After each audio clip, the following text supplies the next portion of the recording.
welcome, welcome, welcome. You're here with Kuma and Hiveswap. Okay, let's get on the right screen. Yes, this is basically me at the end of every episode of Hiveswap. Can we get a full screen? No, that's not it. It's Alt Enter. Wrong screen.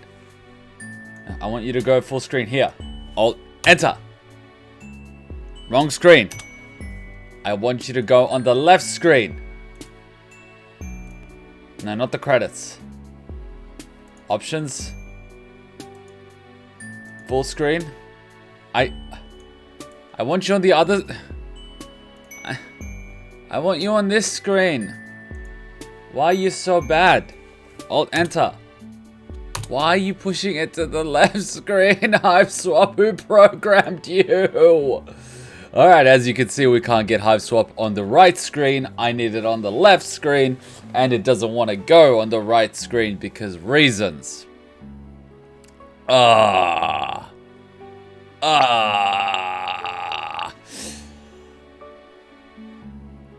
have an idea. Alright, time for Big Brain Kuma.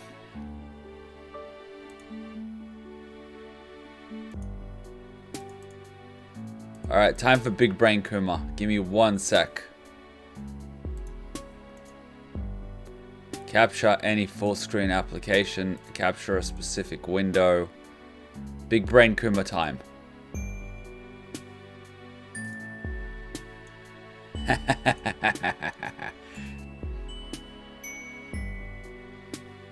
Hey.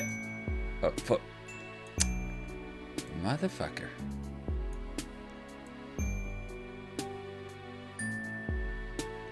Why do you have so much blank space on the side, Hiveswap? Like, what's up with that? Hiveswap's being difficult, guys. I'm just gonna leave it like this. Big Brain Kuma time. Alright. Big peepee, not big brain time. Oh, okay. Okay, let's do that for another day. Alright. Let's see where we were last time. We've come up with so many voices that it's absolutely ridiculous. We've come up with a little German boy. I don't actually remember the voice we used for this girl. Did we use a Himiko voice for her? We used the stoner voice for him. We used the teacher voice for her. We used the cowgirl American Southern accent for her. And then we ended up using... What the hell did I even end up using for this guy? And then we also used something for this guy.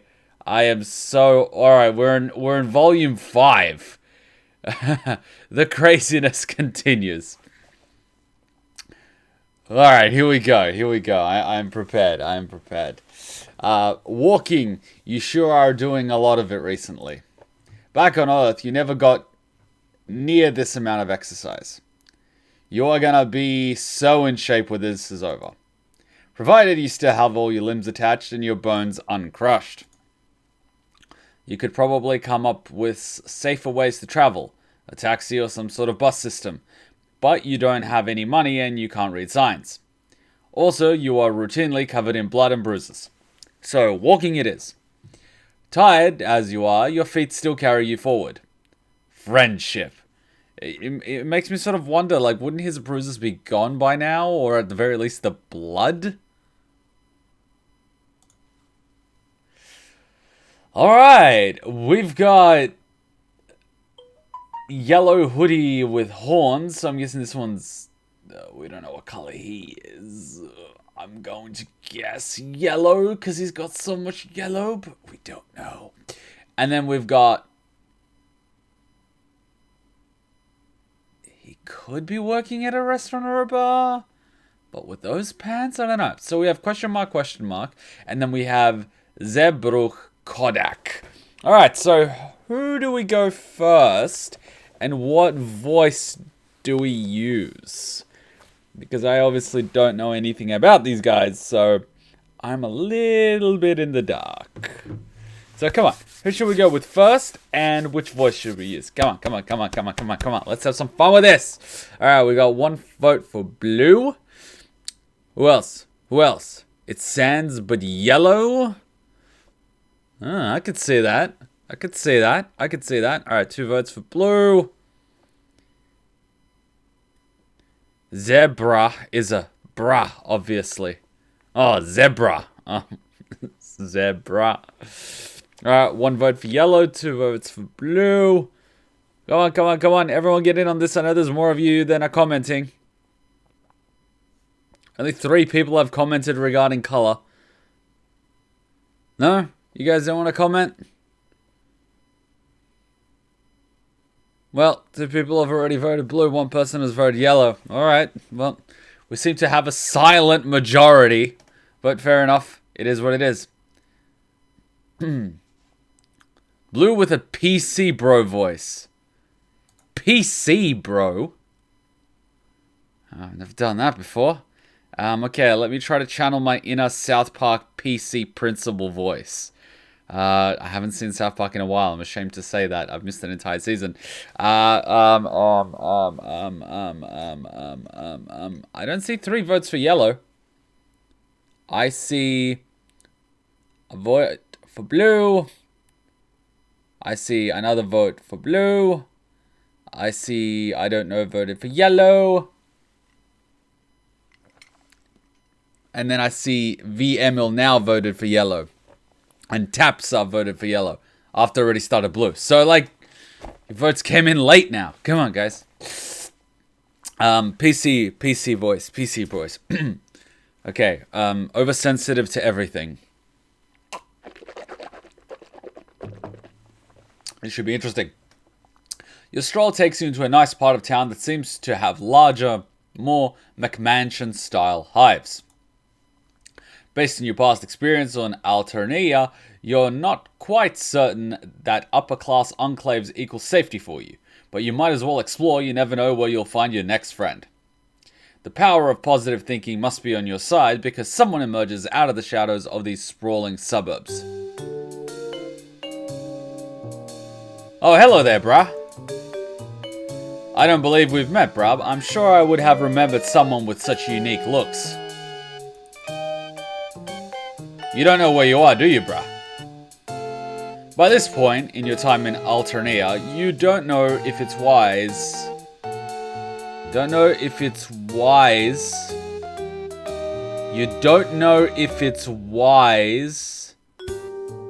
Admit.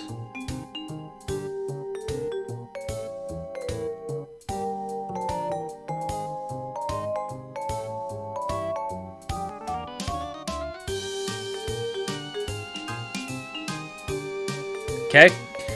By this point in your time in Alternia, you don't know if it's wise. Admit that you're lost and naive to the ways of the world. But you don't know what you could say to try and convince this guy that you've got any kind of street smarts. You nod your head reluctantly, but he actually looks more interested in you after the confirmation that you're new to the neighborhood. Have you perhaps found someone who likes you for your vulnerability and naivete? That would sure be fantastic luck.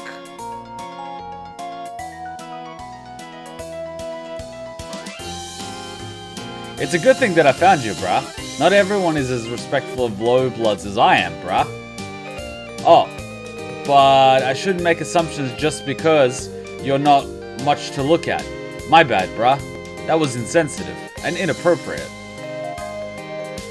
I don't mean to be forward, but you're just so interesting. Mind if I ask what color your blood is, bruh? I don't like the color of his teeth. You hesitate. While you're still terrifyingly ignorant of the intricacies of Alterian society, you're starting to feel terrifyingly informed about the role that blood color plays in this world. And you've managed to gather by now that plain old human red isn't considered one of the better colors to have. What do? Lions say you have a high blood color. Tell the truth.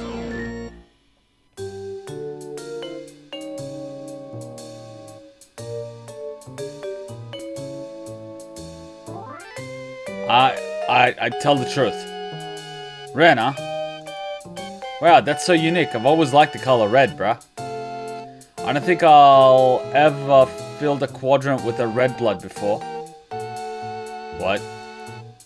I mean, I don't think I've ever made friends with a red blood before.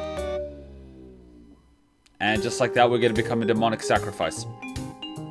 You don't know what a quadrant is or what it means to fill one. Given your experience on this planet so far, you're nervous that it could mean something violent. But you don't want to further expose your ignorance. So you just say that you're as excited for this friendship as he is. It seems that we are a friendship slut. We have absolutely no standards when it comes to friendship. We'll take everything and anything. Here, you come on strong, bruh. Nice. You need a place to stay for the day, right? I can help you out with that. I've got plenty of spare rooms for guests in my hive. You know, because I believe it's important to help out the unserved members of the community when you can, bruh. My hive is this way, shall we? You follow him down the street. You guess it must qualify as a nice night, because you see lots of other trolls walking around there too. Most of them are dressed as nice as Zebra, and you see a new, shabbier looking troll that must be low bloods walking with high bloods. Today is actually flushed affirmation day, so you'll see a lot of trolls taking their mate spritz out to celebrate. Lucky for you, my flushed quadrant is currently empty, so I'm all yours tonight, bruh.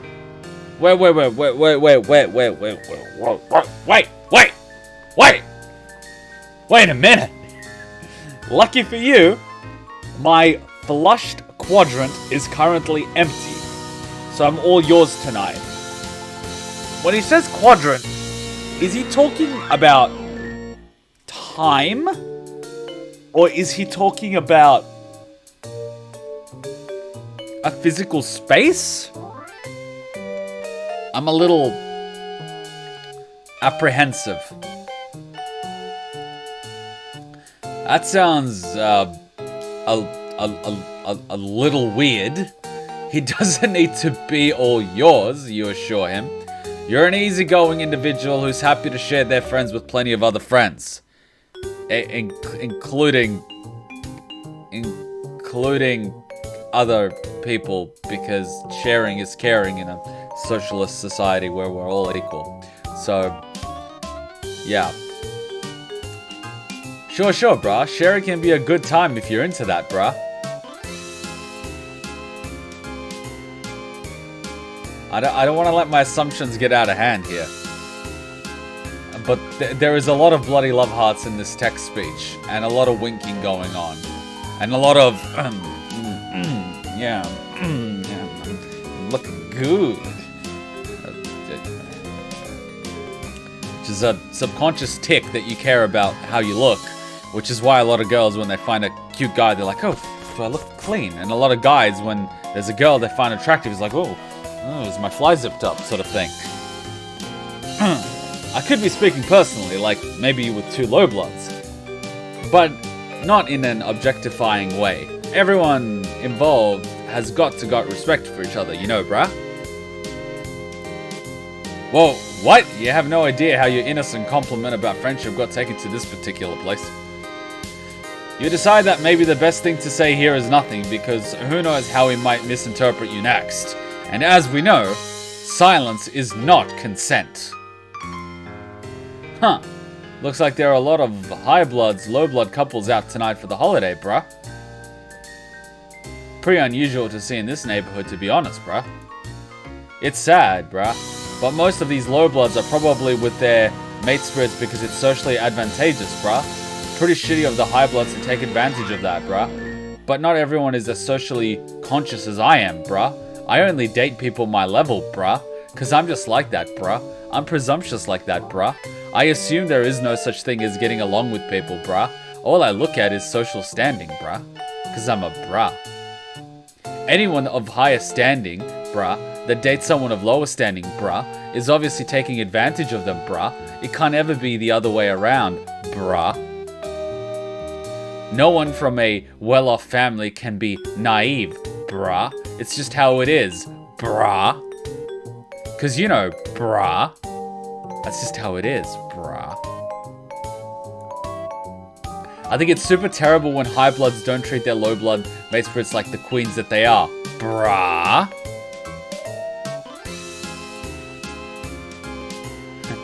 All women are queens! I love that meme. Did you guys see that video of that Twitch thought saying, all women need to be worshipped? And I'm like, no they don't. Some are pretty horrible. Have you seen the one that throws her cat? And her cat literally tried to kill her as a result? You want us to worship that? Put that in a furnace.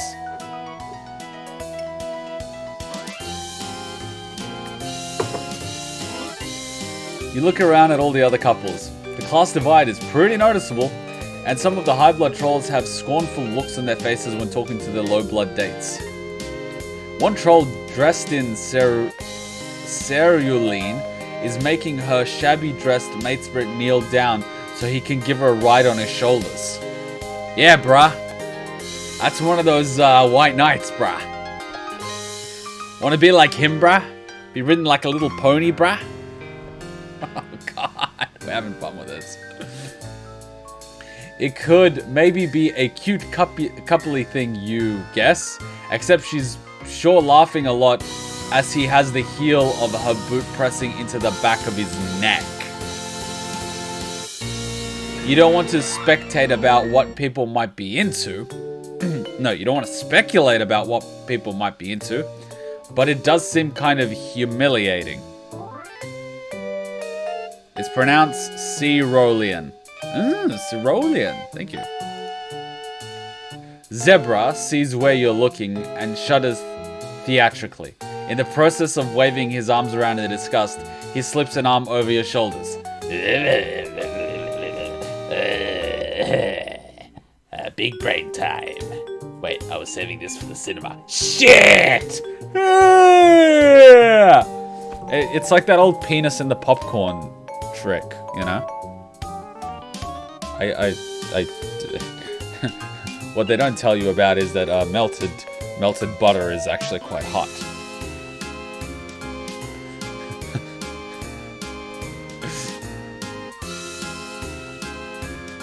I'm sorry. Shouldn't have to see something like that, bruh. You're trying to think of a tactful and friendly way to move away from his arm around your shoulders when you arrive at what must be his hive. Oh yeah. Kuma says many things.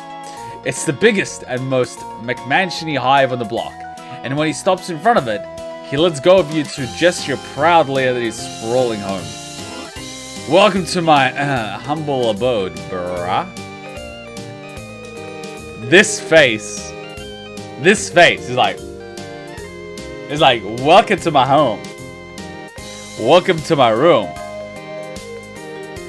It's like, he's a little too forward, you know what I mean? He sure is trying, but he's trying to be trying. It's almost rapey. I just feel grateful, you know, to be able to share my wealth with those less fortunate, bruh. It sounds like he's virtue signaling. He's like, I'm not like those people, bruh, where I date low bloods, bruh, to take advantage of them, bruh. But you know, bruh, look at my massive house, bruh, and I'm always happy to take care of those less fortunate, bruh. If you get what I mean, bruh. You want me to take care of you, bruh? It's like, you are the very thing that you are speaking out against. What the fuck? He has a zebra. That's a good one. That's a good one. Fuck. When you walk inside the front door, you're greeted by a very distinguishing looking white zebra. Hey, wait. What do you mean white zebra? The zebra is black and white. What are you on about? White zebra. It has normal zebra markings all over its body, except for around its neck, where the dark grey zags have formed a shape that looks like a bow tie. Almost like it's wearing a suit. Oh my god, and he has zebra horns. Wait, zebras don't have horns. You don't know how its zebra face is managing to radiate pure disdain when it looks at you, but that is unquestionably the energy you're getting. Why am I getting judged by the zebra? Why isn't he getting judged by the zebra? Is zebra white with black stripes or black with white stripes? Ooh. Exactly. Exactly. 50 Shades of Zebra. Don't mind my lasses. He's kind of socially old-fashioned, bruh. Your lasses doesn't like you being so, conspicuous, I see. Wait, is conspicuous the right word? What's that word when thottery takes over? But he lets me keep low bloods around the hive to help out and stuff. So he's not all bad. Oh, bruh! What happened to treating everyone with respect? Bruh, you keep him around as cleaners of the house. Bruh. Let me give you the grand tour. Oh, God. As Zebra takes you through the spacious hive, you can see other trolls in several of the rooms. Most of them aren't wearing clothes as nice as Zebra's. You're guessing those are the low bloods as he mentioned. They seem to all be doing chores, sweeping, cooking, exchanging green slime in troll-sized bathtubs for other, possibly fresher, greener slime.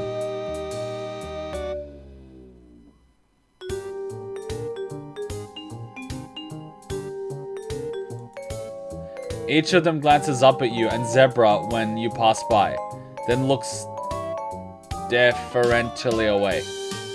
The zebra lassus is following you, and every time you exit a room, it pauses in the doorway to whinny out what could be orders, or possibly he's just berating them. You arrive at an empty ballroom-looking space upstairs, where several low-blood trolls are hard at work cleaning up the remains of what must have been quite the party. Zebra seems to notice you, noticing how all the trolls in here are scrubbing the floor, and how they are all avoiding your eyes. See? I told you I take in plenty of guests, brah. I believe it's important to promote diversity, you know, brah. So that's why you don't see other indigo bloods here, brah. They're my guests, brah. They're not underpaid servants, brah. Looks like all the guests are busy today. Well, an important part of communal living involves contributing your labor when it's necessary. Right, guys? Hey, he could just say they're interns, right? The Kardashians do that. They hire 6 interns, one of which has to take out the garbage, the other has to do the dishes, the other has to do the cleaning, the other one has to collect the mail from the mailbox, the other one is in charge of making sure all the beverages are either cold or warm, and the other one is just there for ad hoc requests. Yeah, interns. Unpaid interns. And then they'll talk to you about inequality. Sure.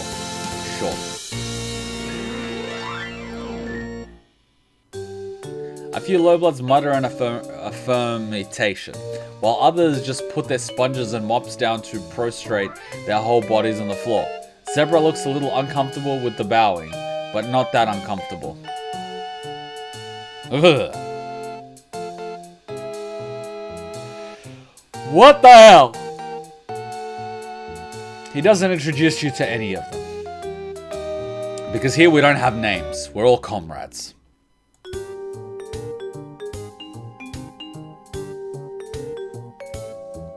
They don't all realize yet that my hive is a sanctuary from the harsh injustices of the outside world. Anyway, enough about my low-blood guests. Let's take care of you, shall we, brah? Perhaps his lassus has had enough of tolerating your presence because it takes the opportunity to stop following you and go huff at more of Zebra's guests. Now, for better or worse, you are alone and Zebra has turned all of his attention on you. His smile seems very friendly. You want to see it as friendly. The night is still young, brah. I'm happy to do whatever you want to do, brah. You feel like going out on the town to celebrate Flushed Affirmation Day. I have lots of other friends that I could introduce you to. Hope you meet the right kind of culture, you know. Wait, help you meet the right kind of culture, you know? Ah, so we shouldn't judge people by their classes, brah. But I'ma show you where to meet the right people, brah. While all my low-blood guests, brah, clean my place, brah. Cause I'm PC like that, brah. This is not how sex works. This is basically rape. By the way, I got that Doraemon. I need to build him. Look at him, he's so happy. Look at him, he's so happy. He's the Doraemon. I was cleaning yesterday. Or if you're tired, I can show you to your guest room now and we can have a nice night in. Bruh. Are these guests his sex slaves? Go out or stay in?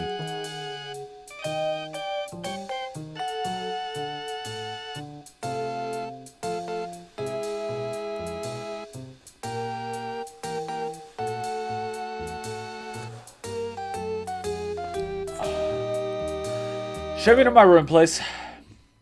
You think that going out with Zebra on flushed affirmation day might be potentially give him the wrong idea. And besides, you're pretty tired, so you don't feel like going out. You tell him you're ready to retire to your guest room now. Sure. Oh, bruh, by the way, have you heard of Chixie Roximner, bruh? You probably haven't. You don't seem like you're a very serious music fan, huh? But you've got a great opportunity tonight to learn from me. One of her low-blood musician friends is playing a show for the holiday and I can get us in because I'm super connected in the scene. I love how it's like, oh, I'm giving you this option of A and B, and you chose A, so I'm going to push B even harder. Because that's how choice works, am I right? Should we go just in case she's there? You could have sworn you told him you wanted to stay in tonight, but okay. You can gather the remains of your energy and go out to this concert with him. That's what a good friend would do. He takes you across town to the concert, only trying to hold your hand or put his arm around you a couple of times on the way, so it could be worse.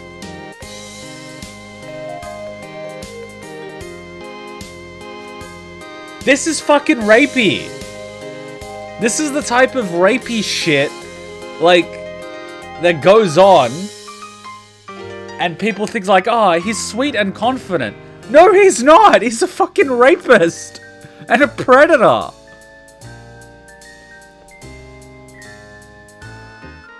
Like, you know what I mean? Like, several times. Oh yeah, because the first no wasn't enough, so I'm gonna keep doing that.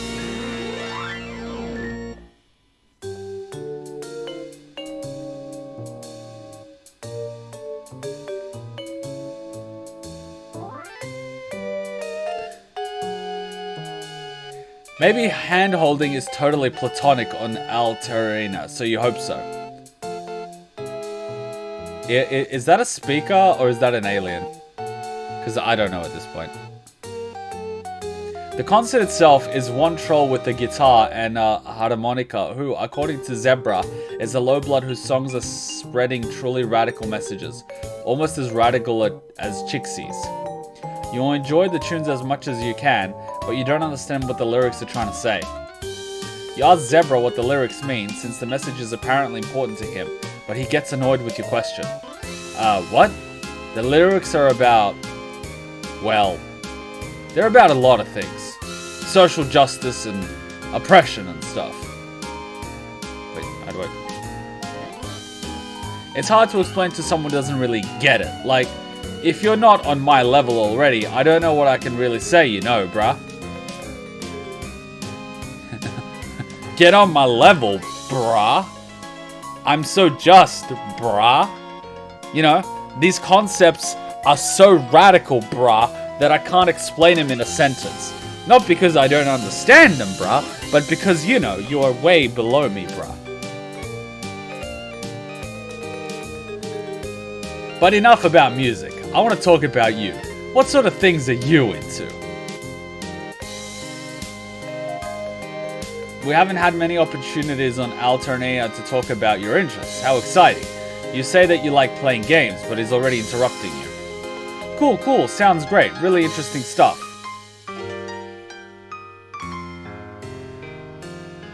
I'm not made to feel special right now. I'm not feeling psychologically engaged enough. Well, what's your quadrant situation like?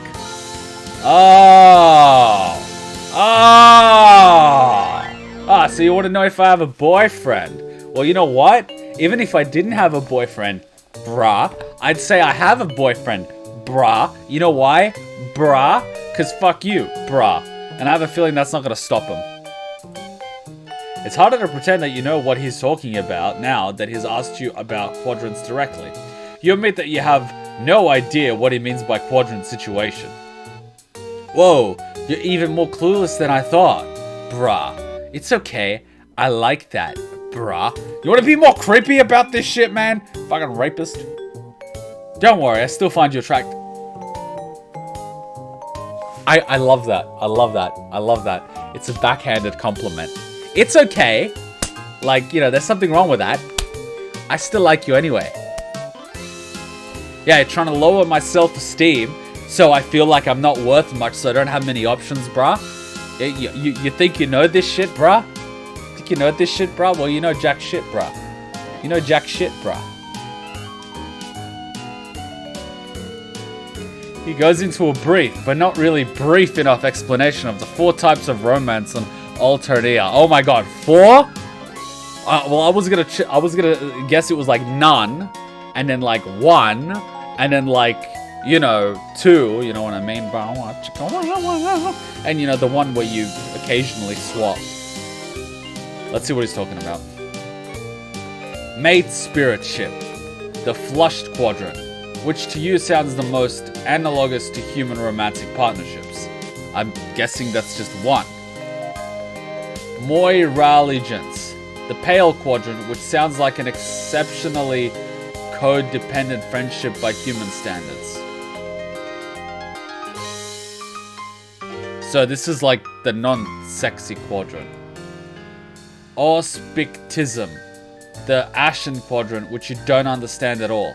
Wait, so is this what all these symbols mean when he's talking? Ah, fuck, I might remember that.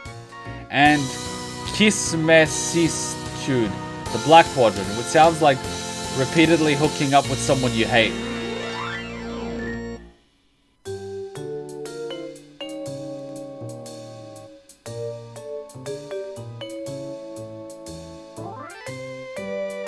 I'm sorry. I'm sorry.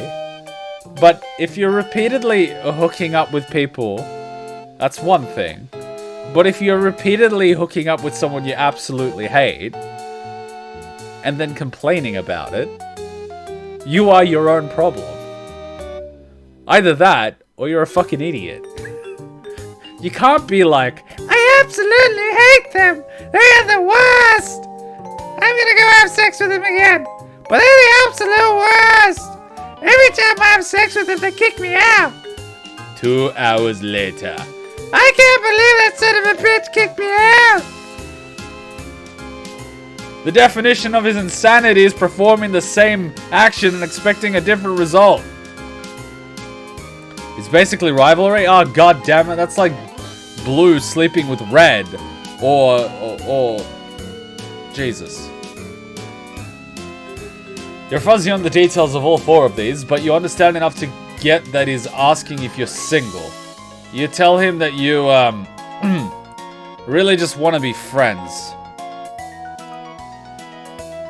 Of course, I super respect your choices, bruh. If you ever change your mind, I'm right here. And being in a quadrant with an influential yet sensitive and socially aware indigo blood like myself could make it a lot easier for you to survive and thrive on Alternia, bruh. You know, like those guys that I was dissing on the street, bruh. Wasn't he criticizing that kind of high blood, low blood, socially advantageous relationship just a few hours ago? It wouldn't be very friendly of you to point out his hypocrisy, so you don't mention it. Ooh.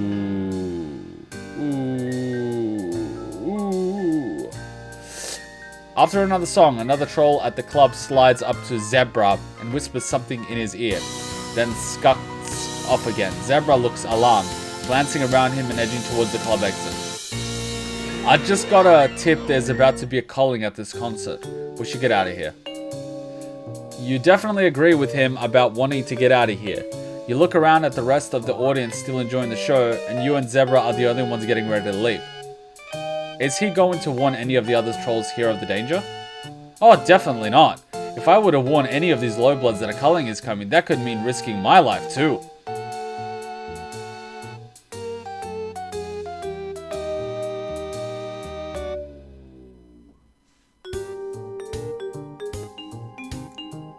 Not that I've ever tried, but everyone knows that. The high bloods here will probably be fine though. We've got each other's backs. It's important to look after your comrades in this struggle.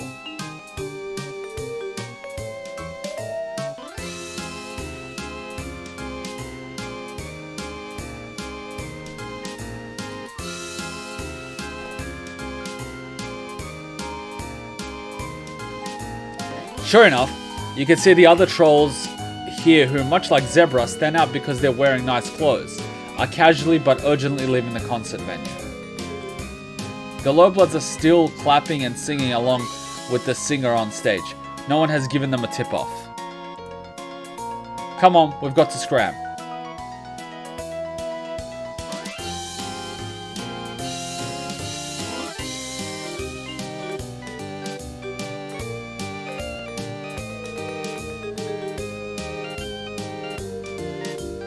I'm sorry, I gotta grab my hammer and sickle. The two of you abscond, getting away from the music club as fast as your legs can carry you. By the time Zebra decides it's safe to slow down, you are tired and out of breath. Looking around, it seems like you've arrived back in the neighborhood part of town. You wonder if drones have descended on all those trolls at the club by now, and you can't just bear it because this neighborhood is too far away, closed off and sheltered from the violence. Yeah, like one of those sanctuary places where the rich celebrities live in gated communities with security guards and barbed wire and start telling everyone else about how people should live. You know, from their gated community with security guards and barbed wire.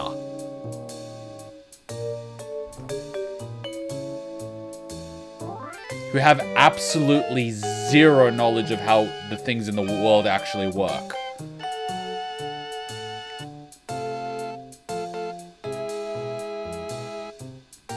I'm sorry, but I just want to punch this motherfucker in the nose, and now I've just realized he doesn't have a nose. So where am I supposed to punch him? Like, I want to punch him in the nose. Do these fuckers even have noses? That's probably why he doesn't have a nose. He's been punched so many times.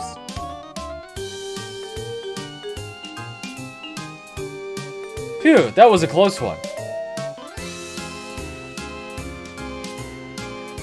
Going to low-blood cultural events like that can be dangerous, but it's one of the risks that you have to take if you want to be an activist. This motherfucker! Oh yeah, I'm representing the interest of all people on this country, especially the less fortunate. By the way, let's get out of imminent danger when they're being targeted. You know, I gotta be seen with them in order to be an activist for them, but doing anything that actually benefits them, we don't do that shit here. No. We don't do that shit here. What we do is virtue signaling that we are telling you that you should be doing things for them. But me, no. I tell you that you're not doing enough, but I'm not going to do anything. I'm going to tell you that you're not doing enough. Meanwhile, they're going to be scrubbing my floors.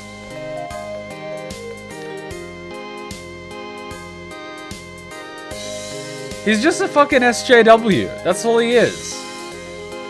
Like, it's like during all the presidential campaigns, right? You've got all these people talking about, you know, upping minimum wage and all these workers' rights, which I agree with. 100% agree with, right? I agree with it. Getting a good minimum wage standard, getting good workers' rights, getting good health. Like, I fucking agree with it, right? But then you take a look at the people that work for these people in these campaigns, and they're underpaid, as in they're being paid under the current legal minimum wage. They don't have any healthcare. Like, the people that are pushing for something are treating their workers worse than the people they are pointing the finger at. And saying, oh, you should trust me.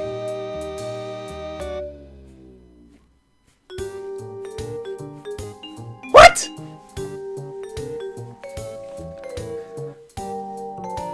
Like Joe Biden? Even Bernie is like that.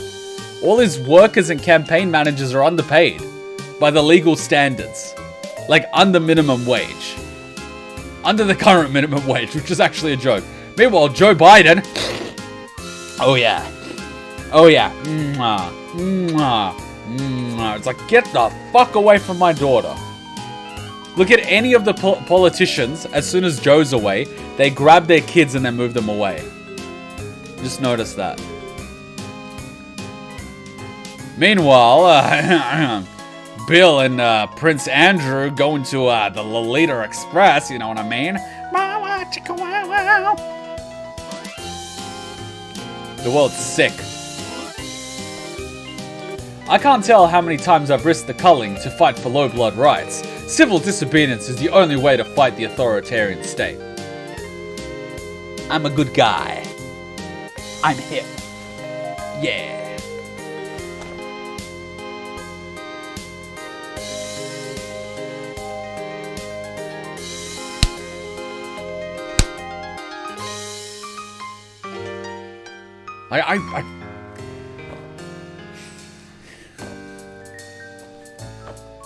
Like,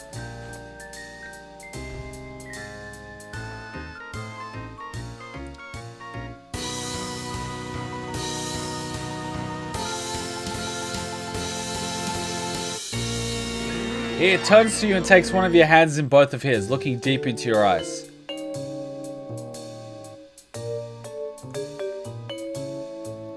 I just think it's cool how you supported me back there when we risked our lives for the cause.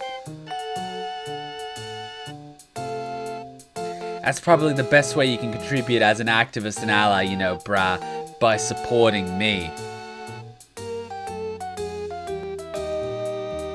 And speaking of activism, here we go.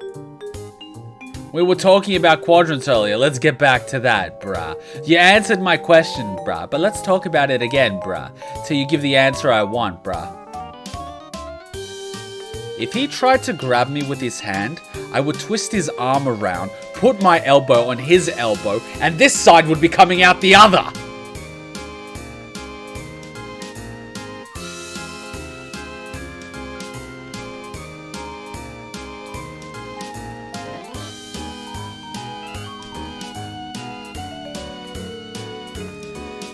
This guy just does not want to take no for an answer. Once again, you reiterate that friendship is what you're looking for here. He nods enthusiastically and squeezes your hand tighter. Fuck yeah, I love friendship. I've always believed that a strong friendship is the best foundation for any successful romantic relationship. If I have a daughter, she's going to be under strict instruction that if she meets some fucking asshole like this, I order her to kick him in the dick, and then when he's on the floor in pain, to proceed kicking him in said dick.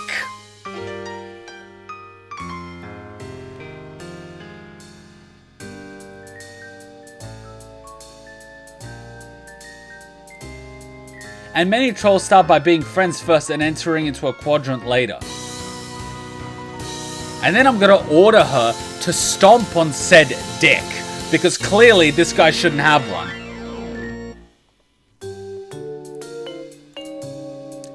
Even if you try to be friends, but then fight too much, then you can still prepare for culling this quadrant.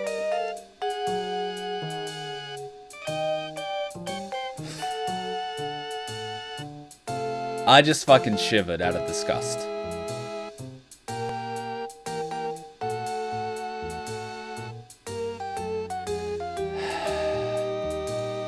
Either way, the thought of being your friend makes my blood pusher beat a little faster.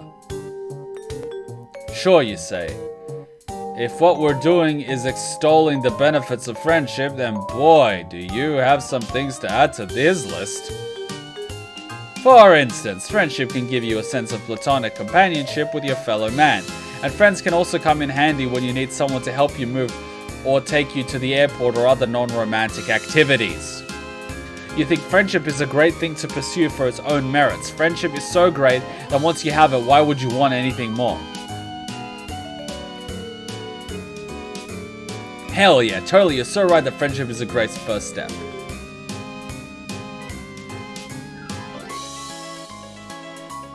Did you enjoy the concert tonight? Did it persuade you to be an ally for low blood's rights? You think that going by your blood color and how often you have almost gotten killed by those more powerful on this planet, you're more like a member of the oppressed underclass than you are an ally. But you decide not to split hairs and just tell him that yes, you'll be an ally to yourself. That's fantastic. I'm so happy to hear that, bruh. If you're an ally to low bloods, then I'll allow you to be my mate sprit.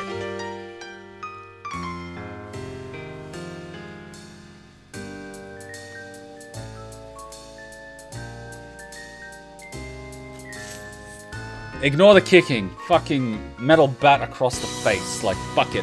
Get a pipe. Mizuki this shit. Done. Like, gone. This is fucked. Friend, you correct him. You can be his friend. Right, sure, yep. I meant to say friend. He lets go of your hand finally, which at least counts for a partial victory, and winks.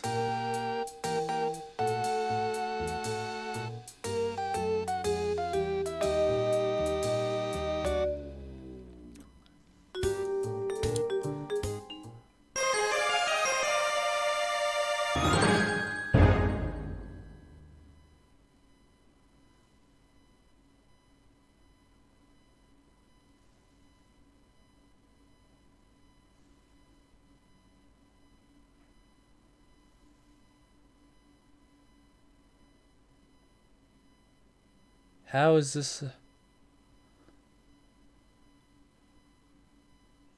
Yeah, that was the good ending. Where I fucking almost got raped. Get the car battery and ocelot the shit out of him? Yes. I agree, Eli. I agree.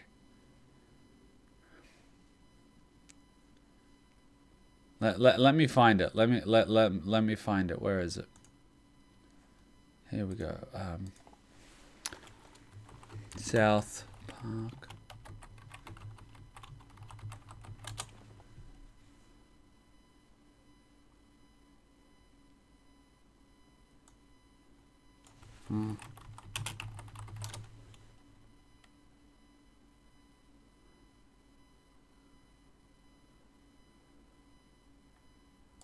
Let's see if I can find it. Ah, post has been... Let's see if I can find the video.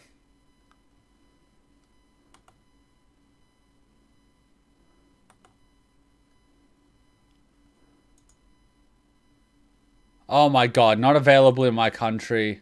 Not available in my country. Can I get that video that I want to share with you guys? Like, seriously? Alright, Twitter, come on.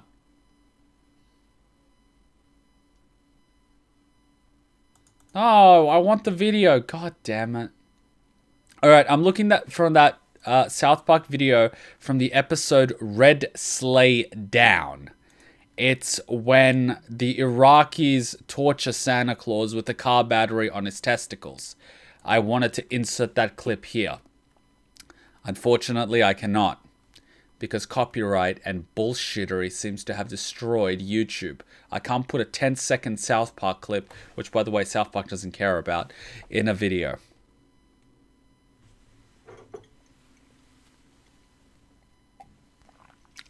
Back in the day, I could put little clips in LPs. Now I can't. And all those are getting taken down. We used to meme like that back in the Danganronpa 1 days. I don't know if you guys remember. We used to put 10, 20-second clips. Well, I can't do it in a post. It's taken down on the internet. It's not on YouTube. It's gone.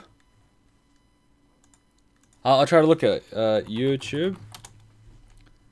South Park Santa Balls.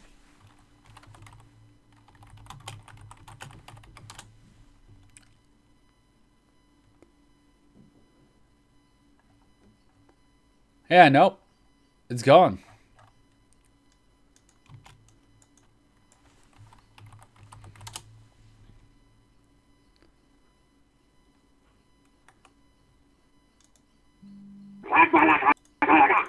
Wow. This is the best quality we can get. Fuck off. This is someone's fucking camera phone recording a TV. Holy shit, this is the best quality we can get on YouTube nowadays.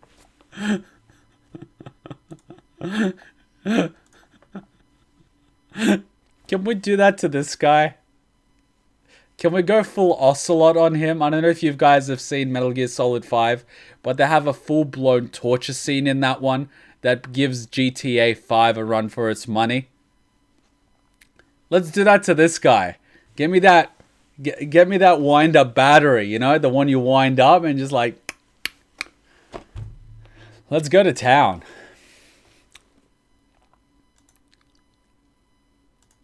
Alright. If we do this to this guy, will we end up in Santa's naughty list? No. 2 wrongs make a right. Negative behavior, right. What if Santa's into it? That's not even.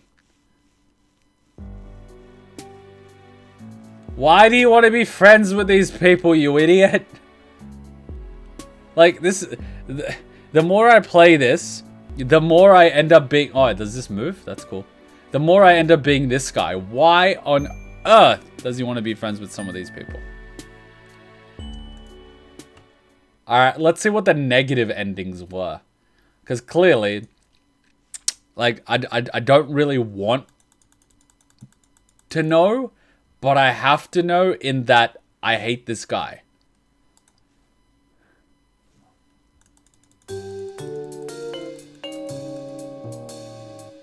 Lie and say you have a high blood color. Oh, really, bruh? It's not that I don't want to be friends with other high bloods, but I'm a busy troll, you understand? So only befriend throats that I might, you know, want to fill a quadrant with someday. Besides, high bloods just don't need as much help in our unjust society.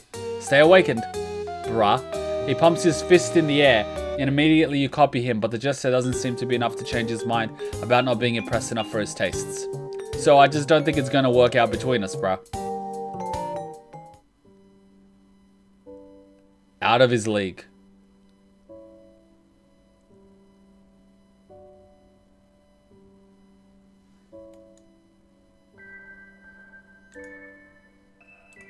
How the fuck?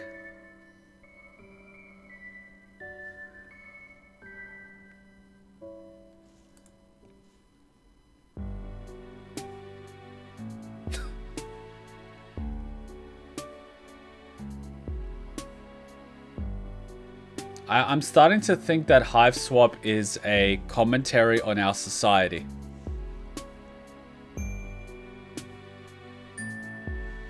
I'm seriously starting to think that Hiveswap is commentary on our society. And our society is sick.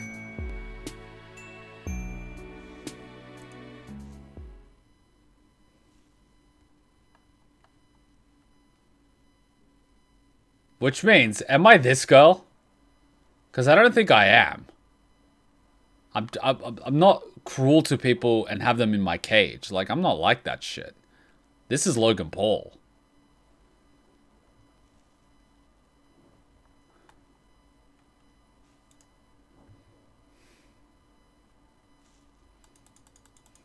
He wants people lower than him so he can manipulate them in a relationship. Like, I always say tell the truth, but in this case, like, just get the fuck out of there.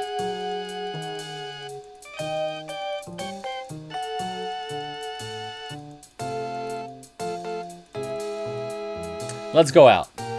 You're not crazy about the idea of being alone with this guy for the rest of the night. Plus, if he's as popular as he says he is, that means more potential friends for you to meet. You tell him that you're interested in going out. Cool. That sounds like a great time. I'll just go get ready. Actually, I think I'm more in the mood for a nice, quiet night. What? Oh, fuck. I know what he's doing. I know exactly what he's doing. So in psychology, they have this thing where... Alright, in psychology, they have this thing where, say for example, you go into someone's office, and they offer you a glass of water. If you say no, they pour it for you, basically meaning that you don't have power in the situation. Or if you say yes, please, oh shit, I ran out. So it's basically your decision isn't what's going to happen because you're not in control. So it's a psychological manipulation to basically subconsciously convince you that you don't have control of the situation. Basically meaning, well, you say yes, it means no because your opinion doesn't matter. You say no, it means yes because your opinion doesn't matter. This guy's actually more manipulative than I thought. He's not just being an asshole, he's actually exploiting human psychology.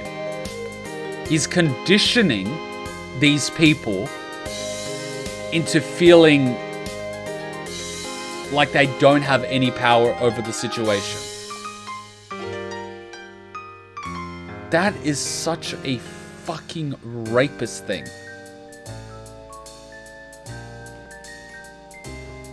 Well, if you know the trick, it doesn't work, obviously. Like pulling the rabbit out of a hat. If you know how it works, it's not gonna work.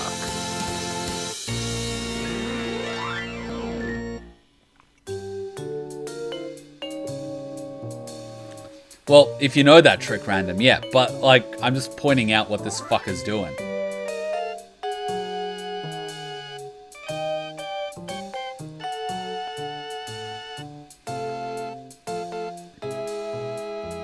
Being an asshole that doesn't know any better is one thing. Being an asshole who does know better but chooses to ignore it is another. Cheeky, car battery.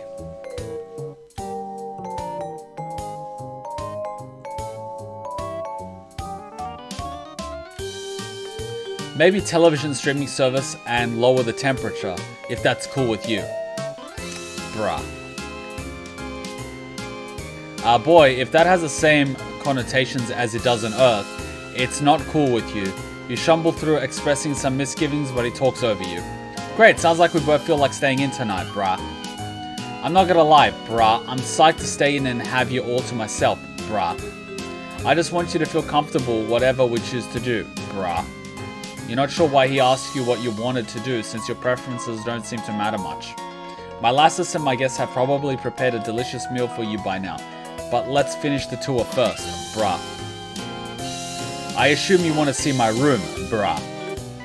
You tell him, sure, bedrooms are a great way for people to express their personalities, and as his friend, you're interested in getting to know him better, bruh. He doesn't seem to have heard part of the sentence, but it's okay. Hopefully he got the gist. When you get to the enormous room, it's decorated with posters of musicians on the wall and what seems to be social justice slogans. One poster has a symbol with clawed hands in several different colors coming together to hold a trident with the word Unity written underneath it. Another poster features a rainbow of colors ranging from rust to olive green that proclaims him to be a low blood ally. You know, like a tattoo that you get on your arm to signify to everyone that you're socially aware. Fuck off. 2 other low blood servants are in here. Oh, that's just fucking classy, am I right? Am I right? He's got his posters of Unity and Low Blood Ally, but he's got fucking 2 people mopping his floor that are probably from a third world country. Fuck off, mate. Fuck off. Fuck off. Fuck off. We should fucking ship this guy to a third world country and see how he fares. He's probably gonna starve in the first 3 weeks because he can't eat. Vlad gets the pike. We have an impalement to do.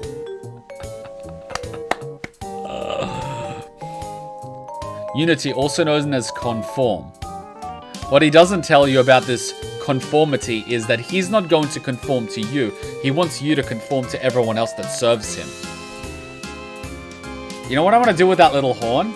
Just grab the horn and be like, hey, I've never seen what happens to one of you guys, and snap the shit of it. Just fucking snap it. Motherfucker! 2 other low-blood servants are in here. One of them standing on a stepladder to dust some high shelves, while the other crawls around on the floor, scrubbing and picking up wrappers the zebra seems to have just littered there. Pretty sweet place, right, bruh?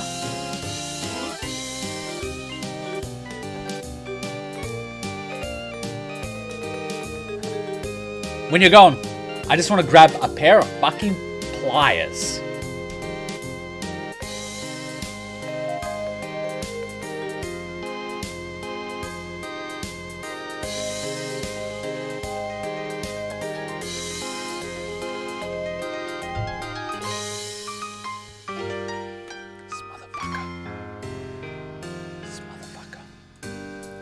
You look confused by the posters. Your music taste probably isn't refined enough to have heard of my favorite bands. I only listen to subverse musicians that speak truth to power, brah. This motherfucker. Luckily you have me to teach you how to confront your privilege and support marginalized artists. Oh my god. Oh my god. Oh my god. This guy's believing his own bullshit. His head is so far up his own ass that he cannot even smell air anymore. This guy's basically half of Hollywood. Also, did you notice my rad pile? It's a perfect setup for feeling jams with your moirail. He winks at you. You don't know what a moirail is or what he means by jamming. Feels jamming. Which sounds like in theory it could be a nice thing, but maybe not, given the sleazy way he says it.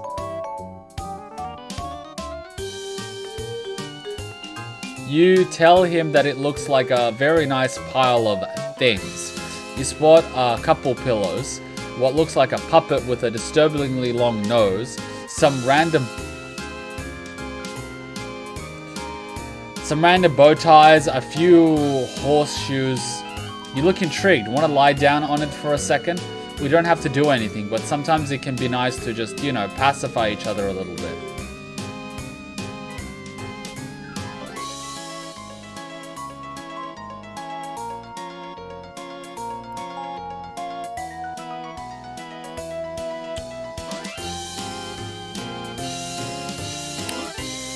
You see, I've actually met quite a few people. Had a friend, both male and female, that unfortunately went through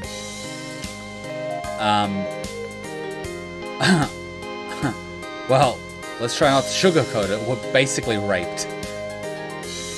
And like I kind of went through the whole experience with them, and they talked through it, and I try to do my part to be a good friend.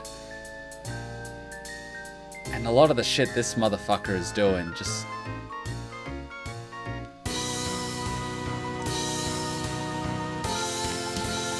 It really ticks me off violently. Violently. Like, these type of people just fucking ticks me off violently. You don't understand. Like, if this guy did this to me, I'd grab a screwdriver right in the eye. 100%. 100% in the moment.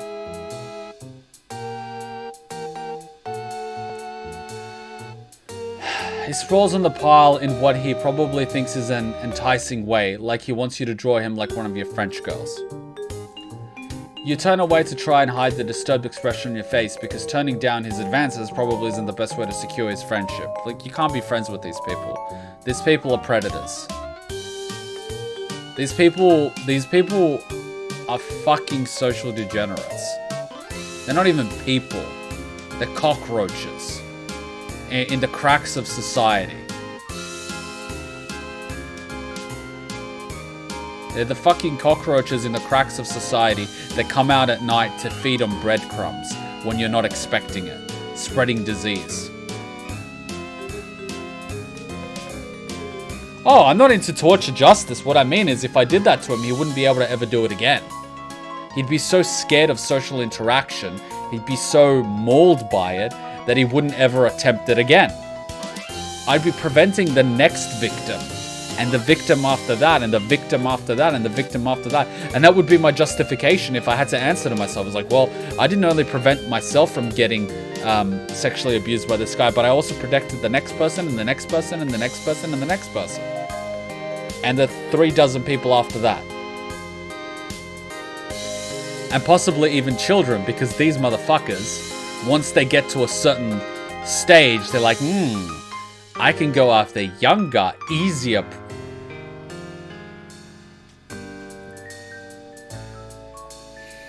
I'm not looking forward to being a parent in this contemporary society with how fucked up it is. With the fucking Epsteins of the world and the wine, whatever the fuck his name is.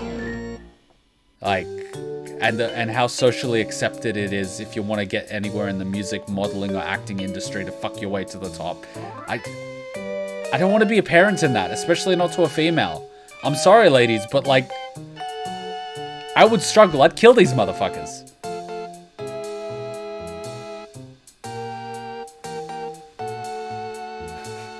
Like, I'm gonna struggle as a fucking parent.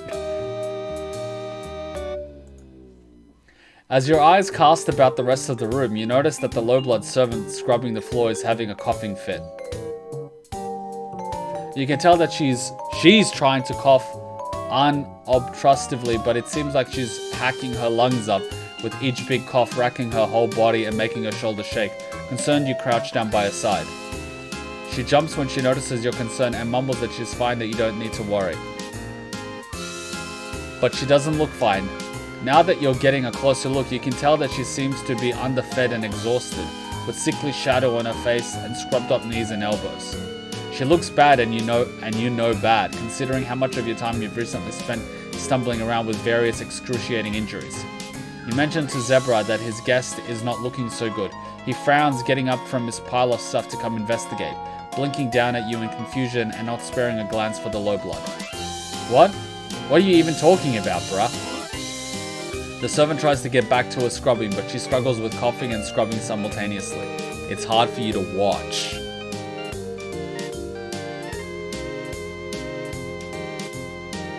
Surely she would feel better if she took a break and ate or drank something.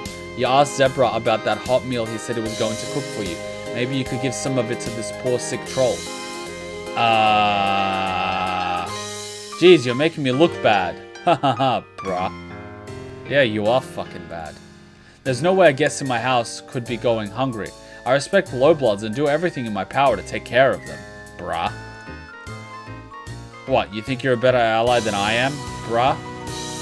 Considering your status or lack thereof on this planet, you're not sure you count as an ally so much as a member of the oppressed underclass, but you let that slide. You hasten to explain that you didn't mean to criticize him and you're sure he's doing a fine job at being an ally to lowbloods, which he's clearly not, because he's a delusional piece of fucking shit. Yeah, well, it's not easy, whatever, bruh. Maybe we should go eat now. I don't feel like having feelings jam anymore, bruh.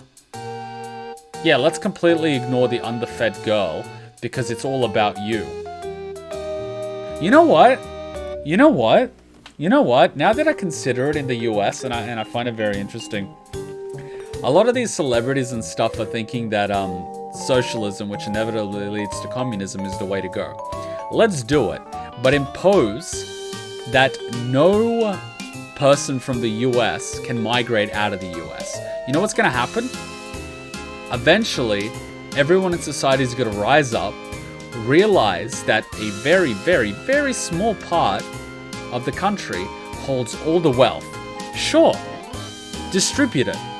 All the Hollywood celebrities, all the bankers, all the politicians, all the directors, all the pharmaceutical companies, redistribute all their wealth. You know what the first thing they're going to do is? Try to get out of the country and take their wealth with them. You stop that, yeah, let's redistribute the whole wealth package.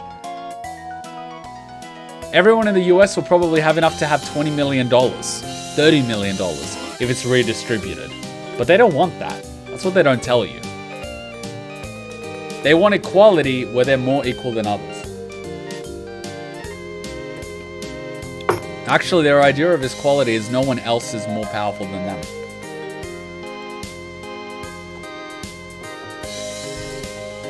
These people sicken me. These people sicken me to the gut.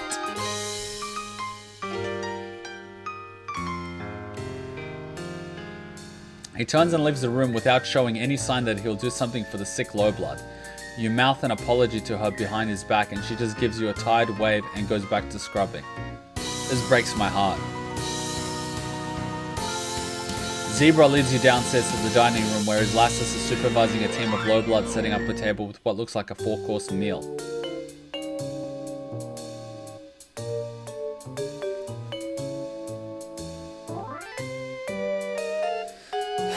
I'm struggling with this one.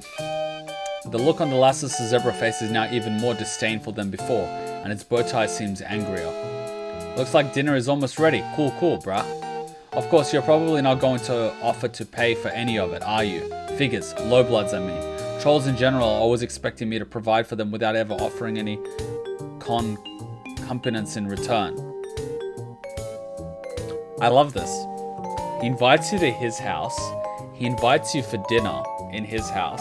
And then he's like, oh, you're not going to offer to pay for it. It's like, hang on. Wait, I've got this notion, which is very Slavic. If you invite someone out, you're pretty much saying you're going to pay for it, right? You're not telling them, oh, let's go out together. As in, we're going to go out, and if we decide to do something, we decide it together. You've actively invited them for something, and now you're expecting them to pay for themselves, which is kind of BS.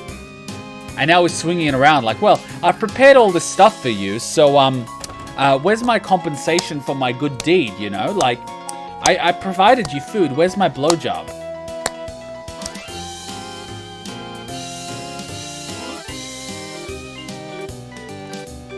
Once, you're kind of glad that you're unfamiliar with his alien vocabulary and innuendo.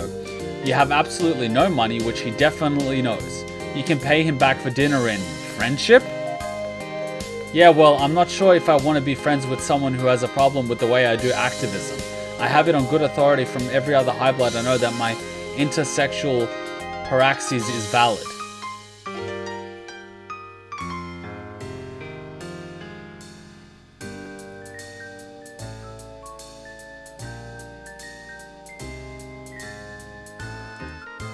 You stumble over your words in your haste to assure him that you are nowhere meant to say he's not valid.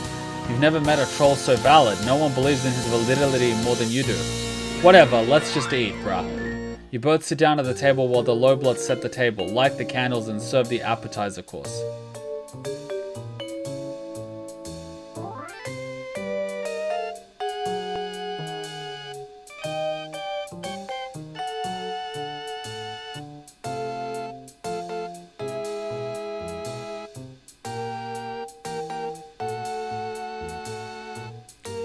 The way I see it, I think it would be a good wake-up call for a lot of people in society if the majority do rise up and start burning down a few mansions.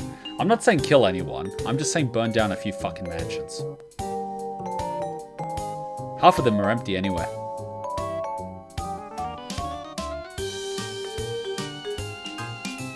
Like, you can't be sitting in one of your many mansions and start talking to me about fucking equality.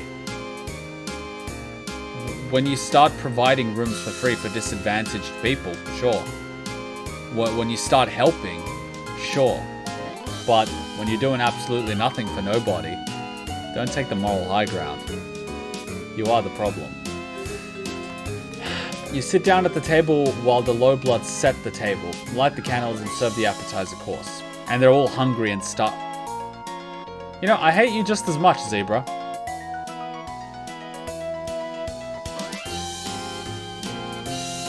You can't help but notice that most of them look just as malnourished and sickly as the troll upstairs, but it might be best not to bring that up again. You eat in silence for a while. The zebra looks like he's stewing over something. Then he sets his fork down and looks over the table at you with a frown. Wait. Then he sets his fork. The zebra was using a fucking fork?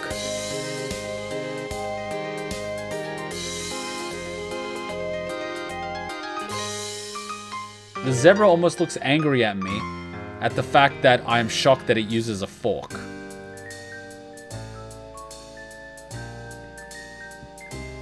How the fuck does a zebra hold it? With a hoof? Like, how? The hoof doesn't fold.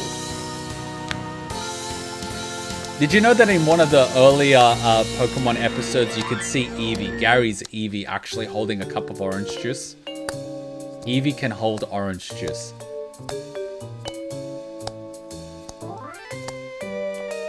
No, I don't hate the rich. I don't hate rich people. There are plenty of rich people that help people. Man, if you're rich, good. You've achieved something. But don't be like, oh, I'm rich because, you know, I inherited billions of dollars from my neighbors. Therefore, I know what it takes to be a billionaire. No, you don't. You didn't create it. If you're someone like Elon Musk that at the age of 12 programmed and sold his first video game, and then created PayPal and sold it, and then created Tesla, SpaceX, and The Boring Company, all of which are successful, and then as a result became a billionaire, you know what it takes to be a billionaire. But if you were just born into a very rich family, you don't know jack shit. If you sucked a bunch of dick because you were born with good genetics, ended up in a few Hollywood movies and a few magazines, and got millions of dollars, you know, you got the luck of the draw, and, you know, basically have no morals or self-respect, but, like, you don't know what it takes. You were not born in a struggling family with siblings that you had to sacrifice your own time and educational aspirations to look after them so they don't starve. You don't know what it's like to struggle. That's my issue. Hell, if you came from humble beginnings, fuck yeah, be rich. I'm happy for you. But give back to society. Empathize with others that are struggling as you have struggled and give them a fighting chance. That's what it's all about. It's not about buying everyone a Mercedes and a mansion. It's about giving people the opportunity to make a life for themselves. So they don't have to worry about, I don't know, the roof caving in, or worse yet, when they don't have a roof. Not having to worry about whether or not they're going to have dinner or breakfast the next day. It's that type of shit. I'm not asking for you to buy them a fucking Mercedes. I'm just saying everyone should have somewhere warm to sleep and food to eat and access to education. If they choose not to pursue higher education, and, you know, they're like, well, fuck, I don't want to do anything with my life. It's like, well, that's your own choice. But if you have no choice in the matter, that's what I have an issue with. If you choose to do nothing, that's your own fault. But the fact that you don't have a choice in the first place is what bothers me. But what bothers me even more is when someone that's done jack shit with their life calls someone that's struggling lazy. Fuck off.